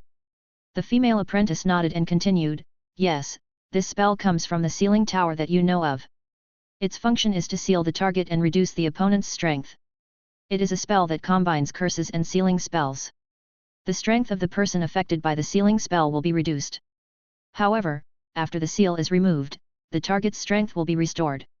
During the period of being sealed, the target's cultivation and advancement will not be affected. The elements obtained from meditation will also be stored and returned after the seal is removed. After a pause, the female apprentice reminded him again, however, the structure of this spell's model is very complicated. The knowledge involved in it is very complicated. In particular, it requires the basic knowledge of the sealing spells behind it. Even the wizards in our treasure house have a headache when comparing the price. Customer, you still need to consider it carefully. Other than the ridiculous price, another main reason was that this spell was too difficult to learn. Not to mention an apprentice, even the wizards shook their heads. In addition, its effectiveness in actual combat was also very limited, so as time passed, no one paid attention to it. However, after listening to the female apprentice's introduction, Heath was more and more satisfied. He no longer hesitated, and simply nodded. No need to consider it. Let's have it. 16,000 magic stones seemed to be a ridiculous price, but spell models were already very rare in the market. Moreover, this was a spell model produced from the sealing tower. Those who knew about the sealing tower would know that this was really a waste of money. The spell model of such a giant was not something that could be measured with magic stones. As for the difficulty of learning with the extraction system, did he care about this? The female apprentice's eyes lit up. She had never thought that she would be able to make such a huge deal. She hurriedly said, "Please wait a moment." After saying that, she turned around and left. In a short while, she returned. She did not hold a spell in her hand. Instead, she held a bowl of soup that smelled very fragrant. The female apprentice explained, "Dear customer, because very few customers will buy the God Seal spell, the shop does not have a regular supply. We have already arranged for someone to get it from the warehouse. We hope that you can wait here for a moment." Heath nodded. "Okay." The female apprentice then placed the soup in her hand on the table and suddenly said, "This is the water of heaven. It is a potion specially concocted by the potion master of our treasure house. It can greatly amplify the pleasure that men experience when they have sex with women. During this period, it will be filled with power. It can allow men to have an extraordinary experience. Moreover, there won't be any side effects. On the contrary, it can even restore spiritual power." As she spoke, she took off her outer cloak. Under the cloak, she was wearing a very thin gauze skirt, and her graceful body was faintly discernible. She knelt by Heath's feet and said with a charming smile, "While you're waiting, let Charmin help you relax first." Chapter 44, Auction. The treasure house had this kind of service. Female apprentices like Charmin were specially trained and knew how to satisfy customers. As she spoke, she raised her hand and reached out to Heath. Heath calmly moved to the side and nimbly avoided her. He said, "There's no need. If it's possible, just give me a book to read." These female apprentices had to serve at least dozens of people a month. To put it bluntly, he did not even know what they had packed or washed. It was still the same thing. Although Heath did not mind letting go of his ego, he could not let go of his ego with just anyone. He did not dare to say how high his requirements were, but he still had to at least pay attention to hygiene. Charmin nodded and stood up. "Okay. If you changed your mind, you can call me anytime." "Okay." Charmin sent a book to Heath and then left. Heath sat on the sofa and began to read.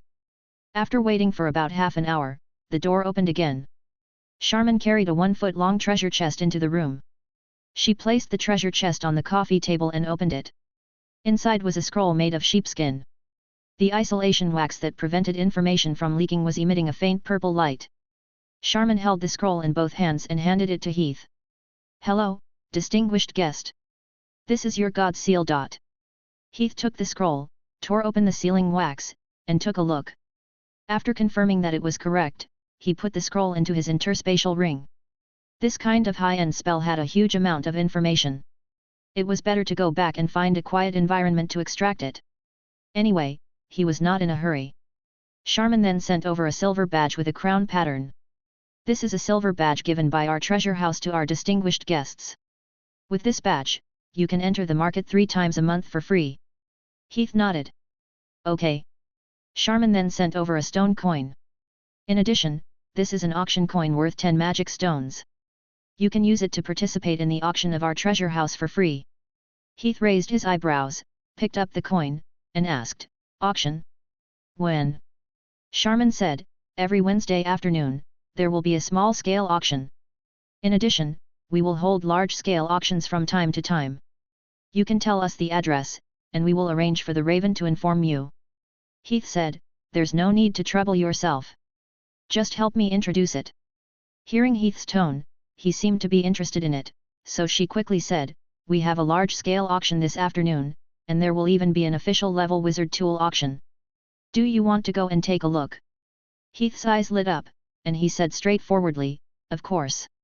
When he was in the tower, he had heard of the auctions in the wizard market. Before the goods entered the market would first screen them, and some rare and precious items would not be put on the market, but would be specially reserved for the auction. Now that there was such an opportunity, of course, he had to go and see it. The smile on Charmin's face grew wider. "This way, please." Then, Heath followed Charmin out of the hall. After leaving the door, Charmin naturally leaned over and held Heath's right arm. A pair of plump rabbits tightly attached to Heath's right arm. She then held Heath's arm and walked all the way to the depths of the palace. After passing through a few corridors, they soon entered a unique place. It looked like a theater. It was round and had 2 floors. The lower floor was a hall. There were rows and rows of single seats. There were hundreds of them. At this moment, the hall was full of people. It looked quite crowded. The upper floor was much more spacious. There were sofas and coffee tables arranged in every seat. It was like a reception room. Moreover, the seats were far away from each other. There were only about a dozen seats on the second floor. There was no light in the entire venue. The light was very dim, making Heath unconsciously think of the movie theater he frequented in his previous life. "Distinguished guest, do you have any special requirements for the seats?" "Whatever. As long as the view is better." "Okay." After the two entered, Charmin brought Heath to the second floor. At this moment, 7 or 8 seats on the second floor had already been occupied. She chose a seat with a wide view and arranged for Heath to sit down. Later, Heath found out that only distinguished customers who spent tens of thousands of magic stones could come up to the second floor. "There's still a while before the auction starts. I'll prepare some refreshments for you. Please wait a moment." "Okay." Charmin left. Heath sat on his seat and looked around. This was the first time he had come to such an occasion. He felt that everything around him was very new. At this moment, Heath suddenly heard a particularly obvious sound. A voice. He subconsciously turned his head to look in the direction of the voice. It was a sofa on the left front. A young man was sitting on that sofa. At this time, a young girl in a similar outfit as Charmin was sitting with her legs crossed. Although there was a skirt covering them, anyone with a sound mind could guess what they were doing. Heath was speechless. No way, at least pay attention to the occasion, right? He felt that his classmates from the Shadow Tower were already licentious enough, but at least they would still put on a show on the surface. It would not go so far as to put on such a show in public. But then again, in this dim environment, it was indeed a rather seductive desire. There was an inexplicable pleasure of stealing. Giggle. At this moment, a soft laugh sounded. It was Charmin who had returned. She placed the food and drinks in her hands on the coffee table, then turned her head to look at the sofa in front of her. She pursed her lips and smiled at Heath. Then, "Has your excellency changed your mind?" Heath retracted his gaze and shook his head. "No." Charmin said with slight disappointment, "Then it's really a pity." Sitting on the sofa, drinking fruit wine and eating roasted lizard legs, he waited quietly. About half an hour later, a beam of light suddenly lit up on the stage below, and an old man walked onto the stage. The eyes of the crowd all focused on the old man. Standing still, the old man spoke in a loud voice, "Good afternoon, future wizards of the Underdark Tresia. Welcome to my treasure house auction house." Then, the auction officially begins. After a short opening speech, the old man cut to the point. The old man first took out a bottle of magic potion. Through the transparent bottle, one could see that it was a colorful liquid. Upon closer inspection, the liquid was actually made up of countless tiny elemental particles, but it was too dense to look like a liquid. The old man gave a simple introduction, "This is the elemental water. I think I don't need to explain too much about its effects." With just a simple sentence, the whole place instantly boiled. Even Heath could not help but be moved. Elemental water was a magic potion that any apprentice would not be unfamiliar with. This magic potion was made by official-level wizards using many powerful materials to refine pure elements. It was specially prepared for apprentices, and could greatly increase the strength of apprentices. There was no need to refine it, and there were no side effects.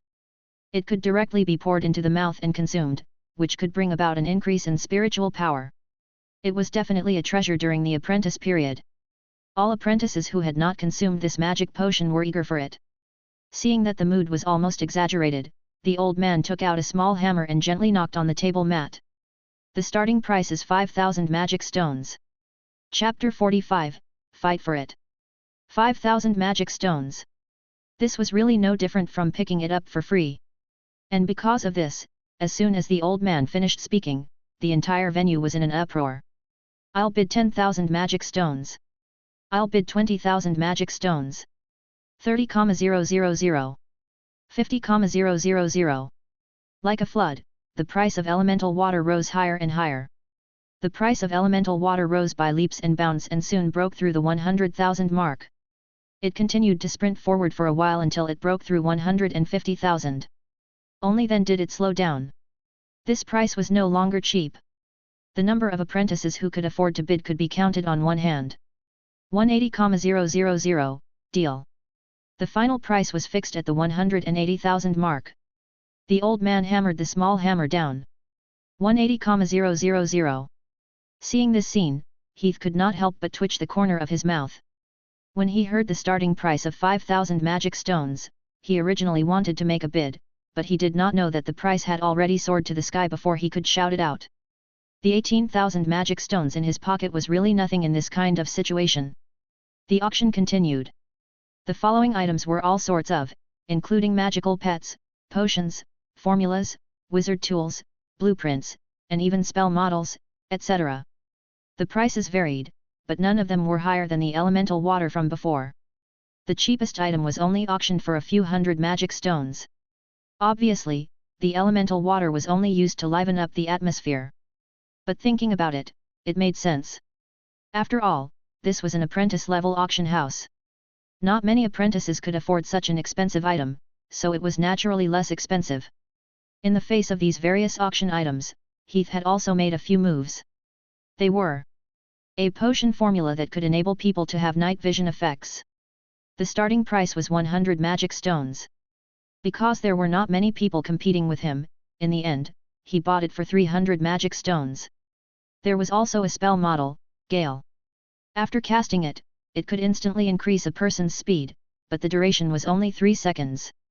This spell's rating was considered to be at the intermediate apprentice level. Logically speaking, a spell model of this level would not be more than 10,000 magic stones on the market. Under the bidding, it might even be able to fetch a price similar to elemental water. However, this spell had a huge flaw. Generally, speed-type spells would take into account the caster's speed, all the pressure, the damage caused by air friction, and so on, and make corresponding protective measures. However, the creator of this spell seemed to have missed this point, which caused the caster's body to be damaged by these factors when using this spell. The physical fitness of an average apprentice was actually not much different from that of an ordinary human, and could not withstand the side effects of this spell at all. Therefore, although the starting price of this spell was only 1,000 magic stones, there were few apprentices interested in it. Heath casually bid 1,100 magic stones and successfully bought it. This big harvest made Heath happy for a while. This spell might be a useless spell to other apprentices, but it was very useful to him. Unlike other apprentices, he had the identity of a knight in addition to being an apprentice. With the iron bones of a high-level knight, the side effects of the spell were nothing at all. In the end, Heath also bought a space pocket with a capacity of 10 cubic meters. The spatial pocket provided by the tower only had a capacity of 2 cubic meters, which was a little too small. In the future, as his strength increased, the efficiency of collecting materials would also increase. It was better to get a bigger spatial equipment as soon as possible. In addition, this was also an equipment that everyone was not interested in. The starting price was only 2,000 magic stones. After 2 apprentices made 2 random bids, it was bought by Heath for 3,000 magic stones. After that, Heath did not find any suitable equipment, and he spent most of the magic stones, so he became a spectator. He looked at the items in the auction and occasionally glanced at the wonderful spring scenery around him. Each seat on the second floor was equipped with a female apprentice like Charmin, who was used to accompany the customers during the auction. They deliberately used their bodies to stimulate the customers, making it easier for them to make irrational bids when they were in a state of confusion. It had to be said that this was a very insidious marketing.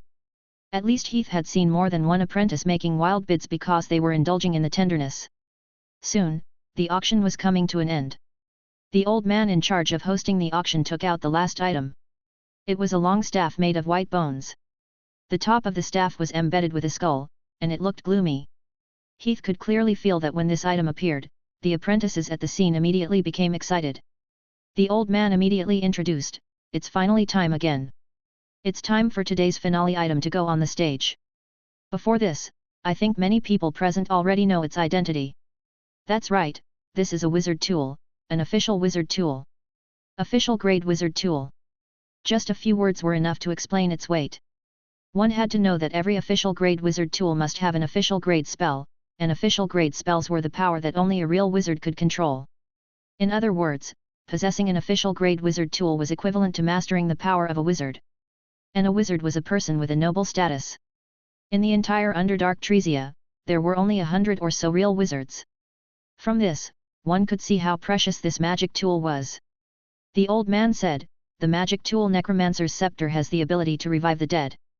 The starting price is 100,000 magic stones." All the apprentices were excited and their eyes were shining. Everyone was prepared. They picked up their magic stone bags and prepared to empty every magic stone in it to compete for this treasure. However, at this moment, a voice rang out, loud and clear. 2 million. It was the young man in front of Heath, who was putting on a live show. He lazily raised a hand and made an offer, as if he was buying a shirt and a pair of socks. A light sentence instantly made everyone lose their imagination.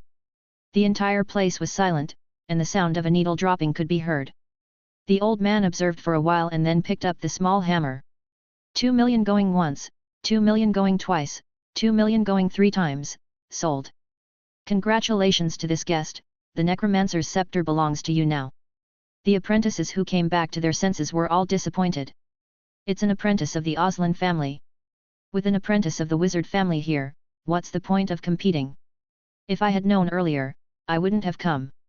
Hearing the discussions of the crowd, Heath observed the young man and found the emblem of a two-headed snake on his clothes. That was a very famous wizard family in the Underdark Tresia and even the Old Land continent. After leaving the auction house, Heath went to the market to purchase some materials, potions, disposable scrolls, and so on in preparation for the upcoming war. Yes, after some careful consideration, Heath finally decided to participate in the war. The main problem was talent. His three-dimensional attributes had already reached the peak. If his talent could not be broken through, it would be difficult for him to improve. And the easiest way to improve his talent was to extract it from the bodies of other knights who had died. Then, was there any other place that was easier to loot corpses than on the battlefield? Apart from that, the talent of wizards was also a problem. Although he had not encountered this problem because his strength was not high yet, he would have to face the problem of talent sooner or later as his strength improved. With his future bottleneck, he would be in a hurry to think of a solution. It was better to take this opportunity to solve the problem in advance. Danger? Of course, Heath knew about the danger. However, the path of wizards was not a peaceful path. On the contrary, every step here was full of danger. If he wanted to go forward, he would have to face risks. If he was unwilling to take risks, he might as well do nothing and return to the secular world to be an ordinary person and live an ordinary life until he died. Otherwise, he would fight. Therefore, Heath chose to fight in the end for no particular reason. It was because he was unwilling to be ordinary. It was because he wanted to increase his attributes. Wizard World, New Calendar, Year 1268, End of Summer, Old Land, Underdark Tresia.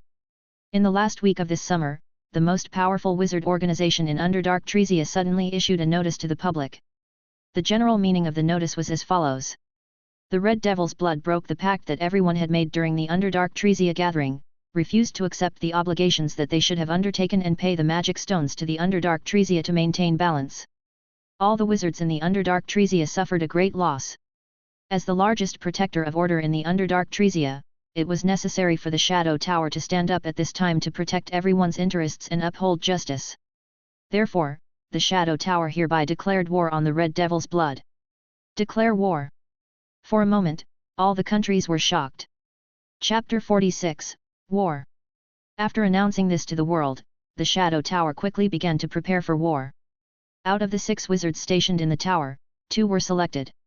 They recruited close to 100 formal and unofficial apprentices, and the 16 kingdoms under their banner, the edge of the forest, had 5 human kingdoms. The scale was so large that they had invested close to 10,000 soldiers in total. As their enemy, Red Devil's blood only had 1 formal wizard and dozens of apprentices. The human kingdoms under their rule only had 2 human kingdoms, Jed and Riker. In total, they had less than 5,000 soldiers that could fight. But don't think that this was too weak. Red Devil's blood was already one of the top 5 powerful wizard organizations in the Underdark Tresia. It was much weaker than this. Yes, the Underdark Tresia's power structure was similar to that of Blue Star. However, the situation here was even more ridiculous. It had reached a point where even a challenger could not be found. The Shadow Tower was the king of this Underdark Tresia. Half a month later, Twilight Valley, Fortress. Twilight Valley was located in the northwest of the Helen Kingdom. It was just right at the intersection of the Helen Kingdom, the Czech Kingdom, and the Dukedom of Riker. It was a place that was worthy of its name. And because of this, the Helen Kingdom built a military fortress based on the valley. It just so happened to separate the Czech Kingdom and the Dukedom of Riker. At this moment, in Twilight Fortress. Shat! Shat! The sound of rolling wheels rose and fell. Rows of pallets carrying various war supplies drove into Twilight Fortress. Count Croya wore a bright silver chain armor and stood at the entrance of the city gate to make arrangements for the supplies to enter the city. When the arrows are transported in, put them into the warehouse. Pay attention to the moisture resistance. These 2 days are cloudy and rainy. Why is there a crack in the northwest corner of the city wall? Where is the craftsman? If it is not fixed before the enemy arrives, I will hang you on the city wall. Has the leather armor arrived yet? Don't let my soldiers fight with their butts bare. All of you, keep your spirits up and defend Rikers. After His Majesty has killed the Jedians, I will bring you to the border to snatch a few women back to have some fun. The originally gloomy atmosphere in the fortress eased up slightly with the Count's last sentence. The crowd burst into laughter. After calming the soldiers' nervous mood, the Count walked up the battlements. In front of the battlements, there was a figure standing at this moment. One hand was pressed on the grey-black brick, looking into the distance. A grey cloak made of fine linen was dancing fiercely in the wind. Count Croya walked forward and glanced at the empty wilderness in the distance. He turned around and said, "Sir Wizard, is there anything worth your attention over there?" Heath turned around and said, "I'm wondering when the Riker people will come." Because of the geographical advantage, the military commander of the Shadow Tower made the arrangement to concentrate the superior forces to attack the Czech Kingdom, and arranged a small number of troops to defend Twilight Fortress to prevent the Riker Duchy from providing reinforcements. Twilight Fortress belonged to Count Croya's territory. After the start of the war, he would naturally take on the defensive duties. Heath naturally followed suit. Count Croya took off his gloves and flicked the dust off the bricks. He placed his right elbow on the city wall and looked into the distance. His Majesty Philip's army should have arrived at the Sano River by now. If the Riker people do not intend to fight alone, they must help the Jedian people defend the downstream of the river before His Majesty Philip takes down the natural moat of the Sano River. They need to reach the Sano River by the end of the month at the latest to defend against the Jedians. Then, they must defeat us by this week at the latest. Today is Monday, so I think they should arrive in 3 or 4 days. Heath raised his eyebrows and said, "You mean that they only need 3 days to defeat us?" Count Croya laughed loudly. "No, they will know in 3 days that they have no chance of winning the war from the beginning." Count Croya's confidence was not without reason. The soldiers of Riker Duchy could not possibly exceed 1,500 people, while Count Croya had already brought 800 soldiers to the fortress alone. One after another, the summoned vassals brought their troops to rush over from all directions. In addition, the number of wizards was not known by Riker Duchy for the time being. However, Shadow Tower had sent another 11 apprentices in addition to Heath, and they were on their way to the fortress. The forces of both sides were equally matched. The spellcasters on this side might even have the advantage, and they even had the advantage of the fortress. How could they lose? How could the Winged Dragon Knights lose? In the evening, 6 apprentices arranged by Shadow Tower had already arrived at the fortress, 3 men and 3 women. Among them, there were 2 who were familiar with Heath. One was Wesley, who entered at the same time as Heath, and the other was the low-level apprentice, Twin, who had been admitted to the academy a year earlier. Twin was also the second low-level apprentice in the fortress besides Heath. Twin and Wesley were the type of people who could not live without women for a day. After dinner, they left the 3 apprentices to secretly ask Heath about the nearby places of love. Heath frowned. A brothel? How can there be such a place here? The most taboo thing to do in war was to meet a stupid teammate. These 2 idiots gave Heath a bad premonition. Twin said, how could it not be? You must know, right? Please, it's rare to come out. I want to have sex with 2 virgins. Heath said coldly, I don't know. Both of them were obviously very dissatisfied with Heath's attitude, but they didn't say anything because of his genius title. All right then, let's go ask the human count ourselves. Then, the 2 of them went to look for Count Croya. As the commander-in-chief of the army, Heath had thought that Count Croya would tactfully find an excuse to push the matter aside and calm them down. But unexpectedly, instead of doing so, the Count gave them a warm-hearted suggestion. He even arranged a pair of soldiers to escort them to a nearby town to have fun that night. Along the way, another male apprentice and a female apprentice who wanted to go shopping in the town also joined in. 4 of the 6 apprentices were gone at once, and the remaining 2 apprentices were still the type who only mastered a little low-level healing spells. In the end, Heath was still the only soldier who could fight. However, in the face of such losses, Count Croya still looked relaxed. Relax, Wizard Heath. This battle has never been evenly matched. Even without the help of magic, we can still win. For some reason, the ominous feeling in Heath's heart was getting more and more serious. Sometimes, what he feared came true. The next morning, the ominous feeling in Heath's heart actually came true. The next morning, the army of Riker Duchy arrived at the battlefield. However, the size of the army was far from the 1,500 people that Count Croya predicted. The next morning, Twilight Fortress. Is this the army of the Riker people? How can there be so many? No. Didn't they say that they only have 1,500 people? Panicking whispers rose and fell. The soldiers on the battlements all had pale faces as they looked forward with fear and trepidation. In the wilderness ahead, there was a gathered army, densely packed in layers. At a glance, it was a dark mass of at least 10,000 people. On one side of the battlements, Heath was holding a brick with one hand, looking at the scene in front of him with an ugly expression. Although he had a premonition last night that the trip would not go smoothly, when he saw this exaggerated scene today, he was still very speechless. He looked at Count Croya who was next to him with dissatisfaction and said, "Is this the 1,500 people that your excellency is referring to?" Count Croya, who had just arrived at the battlements, was also stunned by the scene before his eyes. The contempt from yesterday had long disappeared from his face. In the face of Heath's questioning, he had no time to answer. He just grabbed a soldier and said, "Ring the bell. Assemble. Call everyone up. Immediately, immediately." Chapter 47, Prelude. In front of Twilight Fortress, both sides were making their final military deployment to their respective armies. On the battlements, Count Croya did not let go of any corner of the city wall. "You, stand here. If anyone hangs a ladder, you shoot them. You must not let them near the bottom of the city wall. Remember that. You two stand here. If the ladder is hung, throw stones and throw them to death. Dex, I'll leave this area to you. When the enemy climbs up, I want you to defeat them here." After checking the supplies, adjusting the formation, and meticulously arranging the positions of every soldier, Count Croya changed his previous casual attitude and took on the responsibility of a qualified military commander. After arranging the positions of the soldiers, the Count walked to Heath, who was standing on one side of the battlements.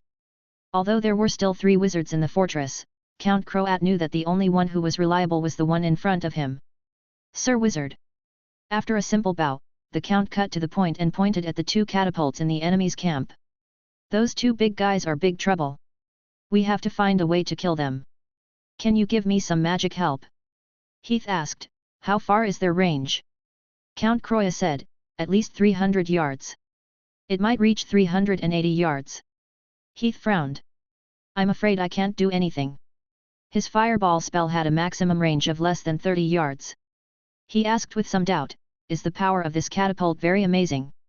From a physical point of view, he did not think that such a slow and difficult thing could break through the city wall or cause harm to the soldiers. After all, it was very easy to dodge. Count Croya shook his head noncommittally. They will turn my soldiers into deserters. Trust me. Heath did not speak any more. He was certainly not a professional in war. Count Croya thought for a moment and said, when the war begins, I will find an opportunity to bring people to sneak past the side door and destroy them. You just need to give me something that can guarantee that I can destroy them. Heath nodded. Okay. He took out 2 fire magic scrolls from his interspatial ring and handed them to Count Croya. He explained the usage. Tear open the sealing wax and throw it at the target, then chant a spell. All the resources that the apprentices used in the war could be reimbursed by the Shadow Tower later, so there was no need to hide it. After taking the scrolls, Count Croya's deployment was also announced to be over. However, the enemy was still deploying, so Twilight Fortress had a moment of respite. Count Croya stood next to Heath and said, Sir Wizard, I must apologize for my carelessness yesterday. Now it seems that I did underestimate the enemy yesterday. Heath shook his head. It's okay. It's not too late for you to take it seriously. He had come here purely to grind for attributes. If he could beat them, he would beat them. Of course, there was no psychological pressure. Yesterday, he was only angry that these idiots might make it impossible for him to grind for attributes. Count Croya looked at the dark army below and said, let's hope so. Such a huge disparity in military strength also made him lose confidence. Although he had already arranged for the Raven to report the situation to the kingdom and the wizards and request for more troops, this incident happened so suddenly that the kingdom was not prepared. Who knew when the additional troops would arrive? Thinking of this, Count Croya looked at Heath with a puzzled expression and asked, by the way, where did the Riker people get so many people? This was a question that he could not understand. This was an army of 10,000 people. How could there be a kingdom in the Dark Land that could pull out such a team alone? One had to know that before this, the Riker Duchy had always been a weak and unknown country. Heath squinted his eyes and said unhappily, who knows? I wanted to ask you, what happened to the 1,500 people? This prediction was too wrong. Woo woo woo woo. At this moment, a deep horn sounded from afar. Upon hearing this sound, Count Croya's expression tensed up, and the soldiers on the battlements also became nervous. At the same time, the enemy's army formation in the distance also began to advance. What kind of concept was it when 10,000 people walked in unison? Rumble! Rumble! Rumble! For a moment, the entire world reverberated with the sound of rumbling footsteps, like thunder. Billowing dust and sand filled the air, causing one to feel a sense of dread. An extremely strong killing intent rushed towards them, quickly engulfing the bodies and minds of every soldier on the battlements, causing them to tremble and their faces to turn pale. Even Count Croya's face had turned abnormally ugly at this moment. Just by looking at this kind of marching, one could tell that this group of people below was not to be trifled with. 10,000 people were able to carry out the order in unison. Heavens, were there monsters below? Day! The footsteps stopped abruptly. The enemy's formation stopped 200 yards away from the city wall. Caw caw caw! The sound of metal chains sliding could be heard. The scaffold of the catapult slowly began to rotate. A huge rock with a diameter of about 50 centimeters was placed on the catapult arm. The next second, the long catapult arm was like a huge hand that grabbed the rock and threw it upwards. The huge rock flew towards the city wall in a parabolic curve. Hoo hoo! The dull sound of the wind breaking was very clear at this moment. The rock slowly flew towards the city wall. Its speed was not fast, but at this moment, the soldiers on the battlements looked as if they were dumbfounded. They really could only watch as the rock came smashing towards them. A soldier who was in its trajectory just stared blankly, neither dodging nor running. The surrounding soldiers also saw that the stone was smashing towards the soldier. They were all certain that the stone would definitely hit the soldier, but no one pulled him back. No one even warned him. At this moment, everyone seemed to have become a fool, a goose in a chicken coop who had stretched out its neck and was waiting to be slaughtered. Seeing that the soldier was about to be smashed into meat paste, Count Croya hurriedly rushed forward and pulled the soldier back. The huge rock brushed past the soldier's face. Dong! Dong! The heavy sound of a huge object landing on the ground rang out. The huge rock crashed heavily onto the floor tiles. After bouncing twice, it crashed into the city wall of the tower next to it. The entire battlements seemed to shake at that moment. The shaking was not great, but many soldiers on the city wall were shaken until they fell to the ground. Looking at the soldiers' weak legs, Heath finally understood the meaning of Count Croix's words. Indeed, regardless of how much damage the catapults caused, the psychological pressure they brought was not something that could be described with just a few words. During the battle, the image of a rock flying towards them and smashing them into meat paste was always in their minds. How were they going to fight this battle? Count Croix's expression became extremely ugly. He kicked the soldier and said, "Be careful." The soldier said anxiously with a sobbing tone, "Yes. Yes, my lord." The count's expression was dark. He pulled over an apprentice knight and took out a crossguard sword from the weapon rack beside him. He handed it to him and said in a thunderous voice, "Adams, take my sword and guard the passage. If anyone takes a step back, don't think about cutting off his head immediately. If there are wives, daughters, and family, I will cook his whole family after the war is over." He paused, changed the topic, and said, "But if you fight bravely, even if you die here, I will bring your family into the castle and take care of them. If you can make contributions, I am willing to promise you the daughter of the Croix family. To become a member of the Croix family." With a clang, he pulled out the cross sword at his waist and raised it high. He said sternly, "In the name of Croix. Prepare for battle. In the name of Croix. Prepare for battle." Chapter 48, Siege. Woo woo woo woo woo. A deep horn sounded in the sky. Dong. Dong. Dong. A heavy war drum rumbled. Kill. Kill. Kill. A thunderous battle cry shook the sky and earth. In the midst of these loud rumbles, the war had begun. Rows of auxiliary soldiers carried sandbags and wooden planks on their backs and rushed towards the moat. They began to fill the river and build bridges. "Longbowmen, get ready!" Count Croix raised his cross-shaped sword and shouted loudly. Rows of longbowmen walked forward and raised the purple wood longbow in their hands. They bent their knees, leaned back, and pulled the bowstring made of sheep intestines and tendons into the shape of a full moon. The cone-shaped iron arrowhead shone with waves of cold light under the sunlight. Count Croix swung his cross-shaped sword down. "Release the arrows!" Whoosh! Whoosh! Whoosh! The dense sound of rushing wind could be heard. Rows of arrows shot into the sky and then rapidly fell to the ground in a parabolic arc. The arrows rained down like rain. Pu! Pu! Pu! The sound of iron arrows piercing flesh could be heard. After accelerating, the arrows easily pierced through the leather armor of the enemy soldiers. The long arrow shafts pierced through people's bodies and nailed them to the ground. Blood gushed out like a fountain. At the same time, the enemy's longbowmen also rushed forward. Under the protection of the shield soldiers, they raised their longbows and fired back at the city wall. "Shield, protect!" Count Croix immediately changed his order. The shield soldier standing beside the longbowman walked forward. He raised a 2-meter-tall, 1-finger-thick large oak shield in front of the longbowman like a door plank. Dong! Dong! Dong! Dense dong! Dong! Sounds could be heard as a large number of arrows pierced through the oak shield. The sound was like thunder. However, using this time, the enemy's follow-up troops quickly rushed forward. They carried the sandbags and wooden planks that were scattered along the river and threw them into the moat. "Release the arrows! Protect! Release the arrows! Protect!" After going back and forth like this several times, the enemy finally opened up a few simple passages on the moat after dropping over 100 corpses. The auxiliary soldiers at the back immediately rushed forward while carrying a high, long ladder with hooks. "Change the bows!" The count gave the order, and the archers put down their longbows, which had a long range but a slow firing speed, and changed to short bows, which had a short range but a fast firing speed. "Release the arrows!" The arrows were like rain, covering the sky and the earth. Heath hid under a tower, with 2 shield soldiers protecting him. He looked at Count Croix, who was commanding the battle in an orderly manner. He suddenly understood why he, who was the commander of the First Army, made such a low-level mistake of underestimating the enemy yesterday. It was not underestimating the enemy, it was just confidence. With experienced experience and steady command, if the enemy only had 1,500 troops, they might not stand a chance. The battle continued.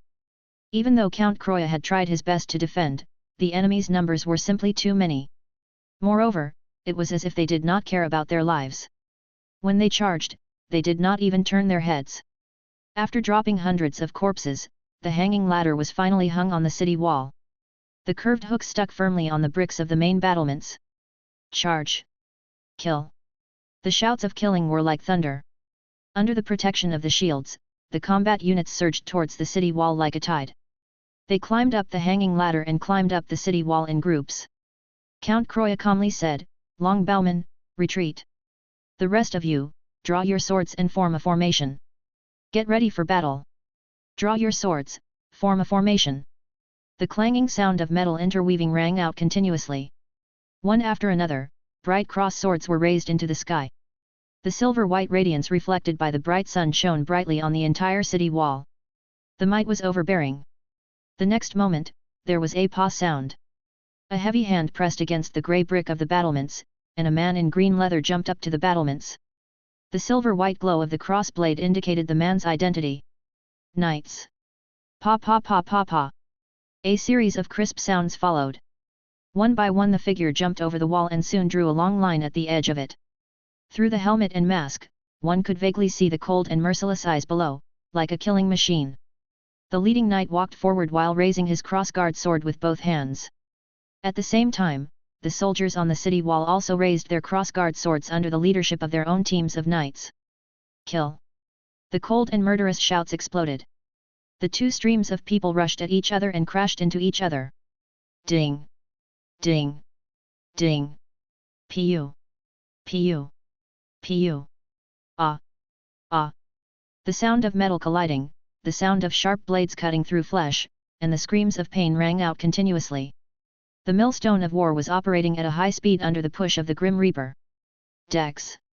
I'll leave this place to you. Bran, bring your men and follow me.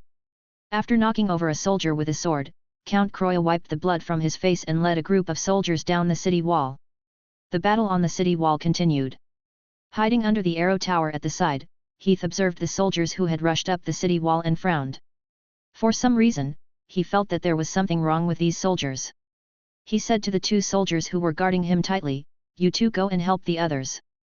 I don't need your protection here." Although the two of them were guarding him, they also blocked his way. The soldier frowned. "Sir, this..." At this moment, a stray arrow flew to the side. It was aimed at the head of the soldier who was speaking. Seeing that the soldier's head was about to be shot, Heath suddenly reached out and grabbed the arrow. The arrow that was spinning at high speed was caught by him easily. Ah! Only then did the soldier react. He was shocked and broke out in cold sweat. He threw the broken arrow to the side and said again, "I can take care of myself. You guys go and help. I will explain to the Count when you are questioned." The two soldiers no longer hesitated. "Yes. Yes, sir." After driving away the two soldiers, Heath walked forward and came to a place close to the battlefield to observe quietly. Something is wrong. Something is very wrong. As he observed, he immediately discovered even more unbelievable things. He discovered that most of the soldiers who rushed forward did not seem to be afraid of death. They did not dodge the arrows and weapons that were coming at them. They were willing to be cut down and charged forward. Moreover, after they were cut down, they did not even let out a normal scream. They did not even frown. They did not even let out a snort when their arms and legs were broken. Although most siege troops had a strong mentality, wasn't this a little too brave? Looking at the cold faces under the helmet mask that did not even have any expression, how should he put it? It gave Heath the feeling that they were not human. They were like corpses. Corpses? Suddenly, Heath seemed to have thought of something. He narrowed his eyes and cast Wizard's Hand at an enemy soldier on the battlefield. The power of the Wizard's Hand was closely related to the caster's own spiritual power. With Heath's current maximum control of spiritual power of about 200 kilograms, it was easy for him to control a soldier. Soon, the soldier was caught by him. He then took out his crossguard sword and chopped off the soldier's head. The soldier who had lost his head was still struggling strangely. Seeing this scene, Heath said in surprise, "Undead." He looked at the soldiers on the battlefield again with a sudden realization in his eyes. This time, there was a reasonable explanation for everything that was unbelievable. Why was the weak Riker Duchy able to pull out an army of tens of thousands of people? Why were these soldiers so valiant? It was precisely because they were all undead. Heath raised his eyebrows and looked at the army formation in the distance. There was a hint of solemnity and nervousness in his expression. The spell to control corpses was not considered a new spell in the wizard world. It was even something that an apprentice necromancer learned. However, to be able to resurrect 10,000 people at the same time and control them to attack the city and conquer the land, this was not something that an ordinary necromancer spell could do. The amount of magic power required was far from what an apprentice could afford. Heath's expression tensed up. Could it be that a wizard has been sent over? If it was a wizard, there was no need to brush up on his attributes.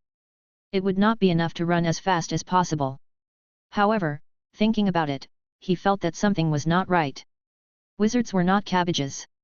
There was only one wizard in the Red Devil's blood behind the Riker Duchy. No matter how he thought about it, he should not have been sent to attack Twilight Fortress. Although Heath did not understand military affairs, he could still distinguish between the main battlefield and the secondary battlefield. But what is going on? While Heath was thinking, a living soldier of the enemy suddenly stared at him. He looked like a weak scholar who did not have any protective gear on him. It was obvious that his head was easy to take. The soldier decisively took out a short crossbow and shot an arrow at Heath. Just as the arrow was about to hit the door, the space in front of Heath suddenly twisted, and a silver-white substance suddenly appeared in front of him. It was a mimicry shield that automatically activated when it sensed danger. The flying arrow hit the mimicry shield with a crack and was blown away. The soldier's pupils shrank and he shouted, "Wizard!" His shout immediately attracted the attention of the knight who had led the charge on the city wall. The knight pushed back a few apprentice knights with his sword and rushed over. He grabbed the soldier and asked, "Where?" The soldier pointed in Heath's direction. The knight's gaze instantly locked onto Heath. At this moment, Heath also raised his head and looked in that direction. He just happened to meet the knight's gaze. Their eyes intertwined. He instantly read out two words from the knight's sparkling eyes. Human head. Chapter 49, Attack. Heath raised his eyebrows, somewhat surprised. Ordinary people would avoid wizards, but this man dared to set his mind on wizards. His courage was not ordinary, and his thoughts were not simple greed. Even so, it could be seen that the other party was still hesitant. After confirming the identity as a spellcaster, Heath did not attack rashly. Instead, he stood in place, sometimes looking at the mimicry shield beside Heath, and sometimes holding the cross sword tightly, as if he wanted to charge forward with great care. At this moment, Heath happened to be looking for someone to understand the inside story. Wasn't this knight of a certain rank the right choice? But it's troublesome that he doesn't dare to come over. As a knight himself, Heath knew how powerful a knight was. At this moment, both sides were tens of meters apart. If the other party wanted to leave, he would definitely not be able to get him to stay. I have to trick him into coming over first. Thinking of this, Heath immediately put on a panicked and frightened look as he staggered backward. At the same time, he secretly adjusted and withdrew the magic power of the mimicry shield. The mimicry shield, which had lost the support of magic power, flickered twice before it collapsed into a mass of elemental material and dissipated, looking very much like a black candle without wax. The eyes of the enemy knight who saw this scene immediately lit up. Although the power of magic was powerful, not every wizard was good at using this power to fight. Especially at the stage of apprentices, the extraordinary power that they could use was very limited. As long as he grasped the opportunity, it was not completely impossible to win. Throughout history, there were many wizards who died at the hands of humans. This was a great opportunity for him to make a name for himself and even be conferred a title. The knight no longer hesitated and shouted, "I'll kill him." After saying that, he sped up and rushed straight towards Heath. "Wizard, be careful." The expressions of the two knights nearby suddenly changed and they hurriedly left their enemies in front of them and rushed towards Heath. Heath could not help but step back. He staggered until he reached the corner of the wall. Only then did he frantically turn his sleeves to look for his pockets. He looked completely lost. The knight was overjoyed. An unnatural flush appeared on his face. He was so excited that he hurriedly accelerated to the maximum. At this moment, Heath seemed to have found something. As if he had grabbed onto a life-saving straw, his panicked face suddenly revealed an ecstatic look. He hurriedly took out the item from his sleeve and grabbed it in his hand. What was it? The knight who had just rushed to the front felt his heart tighten. He paused for a moment and didn't attack rashly. Instead, he subconsciously looked at Heath's hand. At the same time, Heath's clenched fist also relaxed. It was actually empty.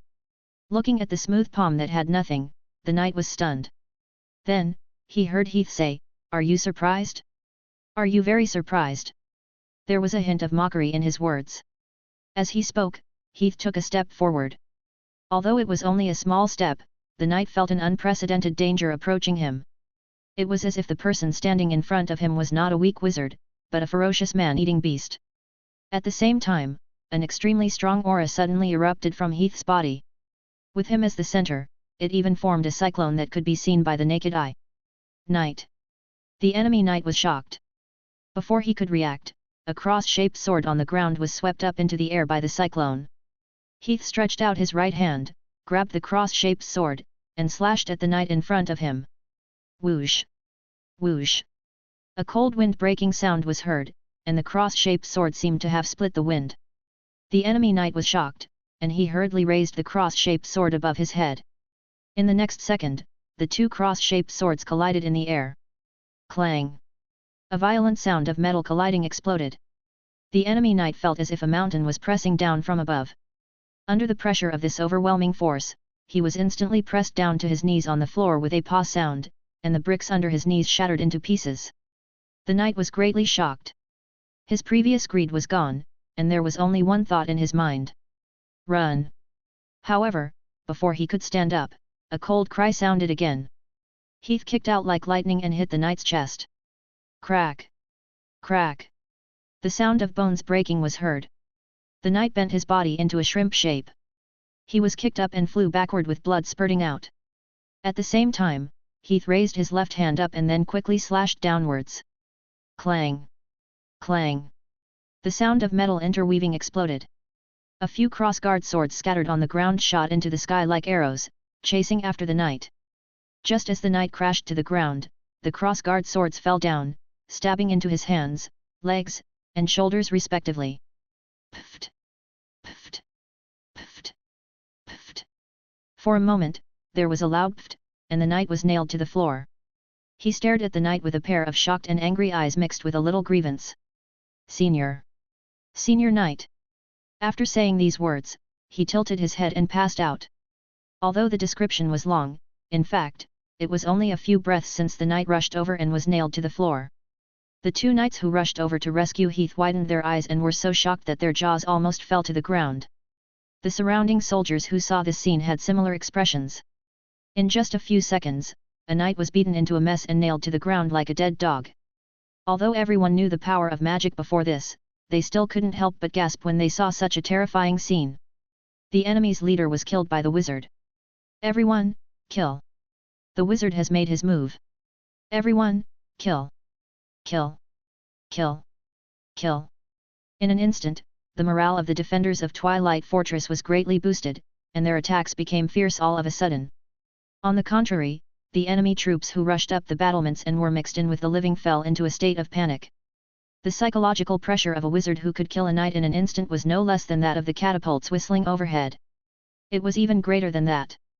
At the same time, on the battlefield below, the team led by Count Croya had also achieved pioneering results.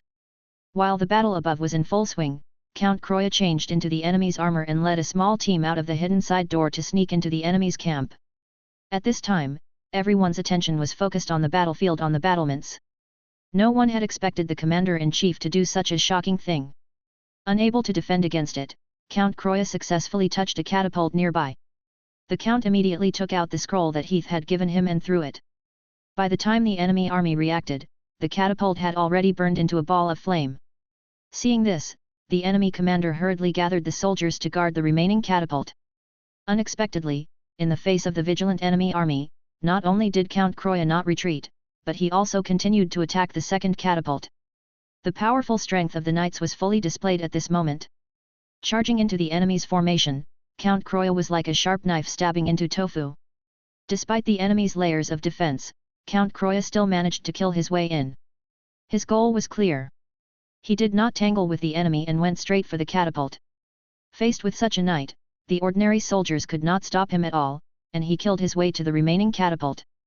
Following that, he threw out a scroll, and the last catapult also burned into a ball of flame. He did not want to continue fighting. After he finished fighting, he ran away. Before the enemy army formed an encirclement, he quickly killed his way out and escaped.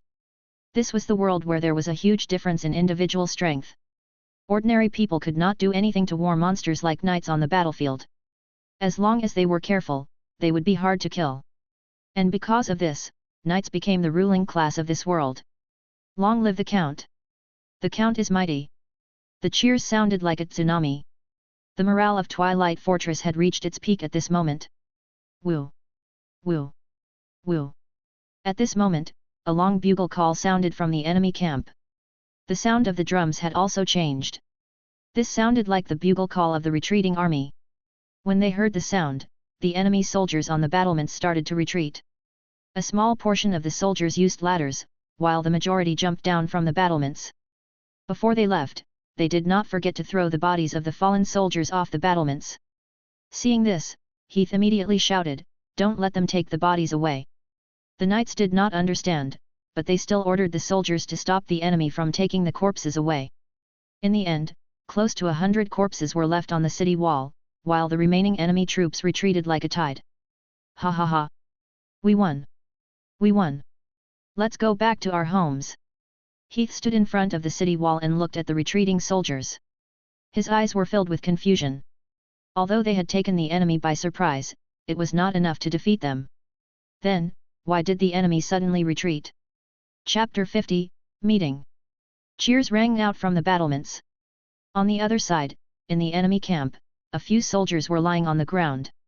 Not far away, Count Croya and the others who had left in the dust had already run until only their backs were left.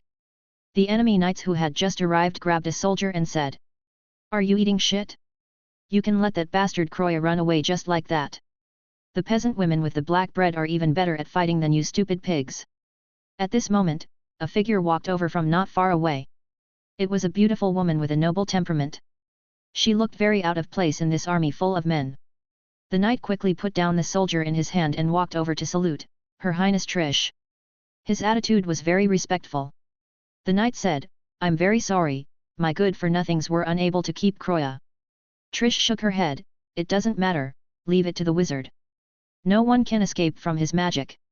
You go and command them to transport the corpses back." The knight said, "Yes." After saying that, the knight left with the soldiers. Trish walked forward and came to the second catapult that had been burned. There was a piece of armor scattered here. It belonged to Croya. There were too many soldiers who had just surrounded them. Among the rebels, the right arm of Count Croya was even scratched by a soldier who came close. This piece of armor was left behind at that time. It was also stained with some of the dark red blood of Count Croya. Trish picked up the broken piece of armor and took out a blood collection tube from her pocket. Twilight Fortress, in front of the crematorium. After defeating the enemy, Heath ordered people to dig a hole in the empty land on the east side of the fortress to burn the corpses. At this moment, in the crematorium, the raging flames were burning fiercely. In front of the crematorium, Heath was pressing his hand on a corpse, and then the two soldiers next to him threw the corpse into the crematorium, and then the next one. The confused soldiers thought that the wizard was removing the dark magic from the corpse, but they did not know that only he could hear the voice in his ear. Beep, extraction successful. Strength plus 0.01. Beep, extraction successful. Agility plus 0.01. Beep, extraction successful. Vitality plus 0.01. After the war, Heath had the soldiers gather the corpses and successfully extracted one knight's talent from a dead enemy apprentice knight. He now had a high-level knight's talent. The shackles on his talent were broken, and Heath's strength, which had been dormant for a long time, welcomed a new period of growth. After that, under the name of Dispelling Black Magic, he touched all the corpses that the soldiers had arranged and crazily extracted the attributes. "Sir, this is the last corpse."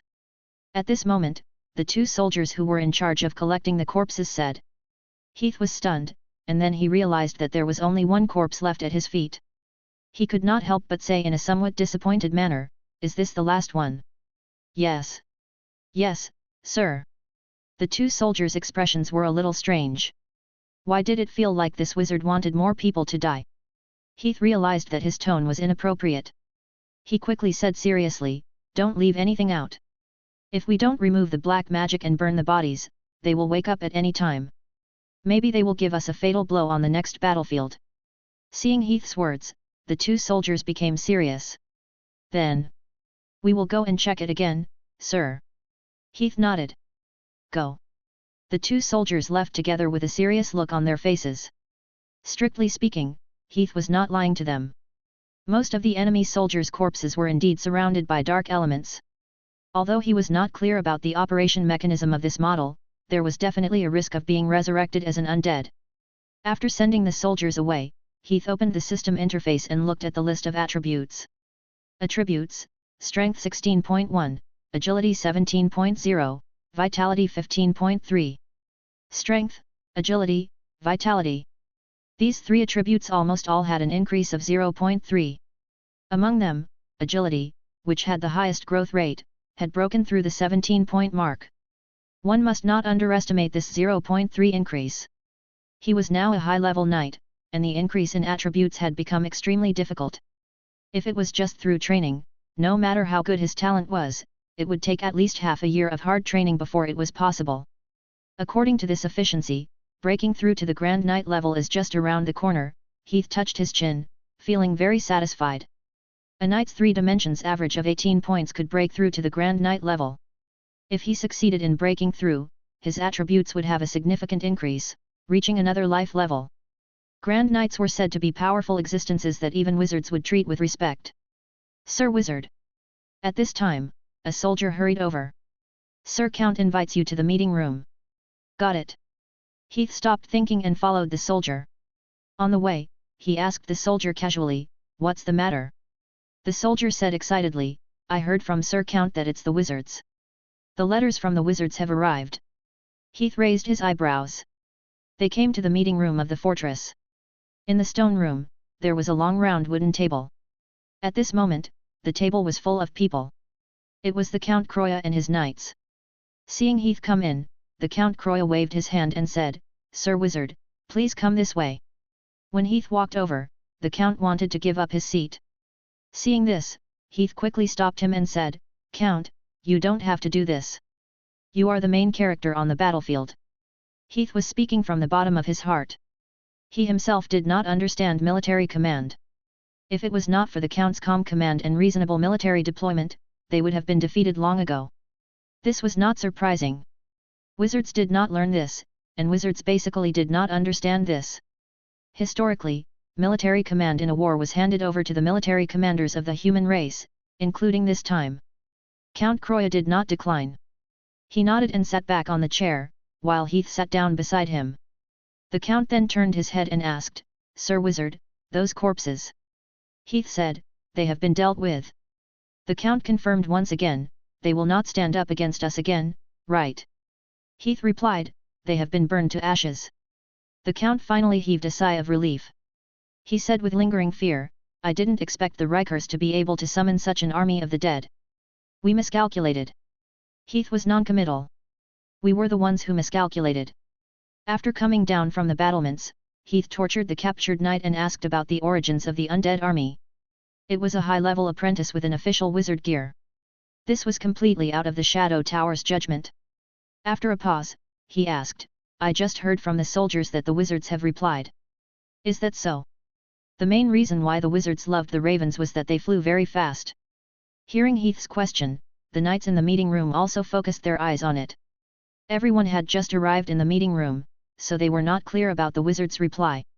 Count Croya nodded. Yes. He paused, he took out a letter and placed it on the table. After His Majesty knew about the situation here, he quickly discussed with the wizards and came up with a proper and concrete plan. This time, we have gathered everyone here to announce this matter. Everyone's expressions suddenly became tense. The enemy troops had only temporarily retreated, but they would soon make a comeback. They had just destroyed a small portion of the enemy troops, and that small loss was not even a scratch, let alone a bone-breaking injury. In short, with their small numbers, it was impossible for them to defend the fortress. Everyone's future survival depended on the kingdom and the wizard's reply. So, how would the kingdom reply?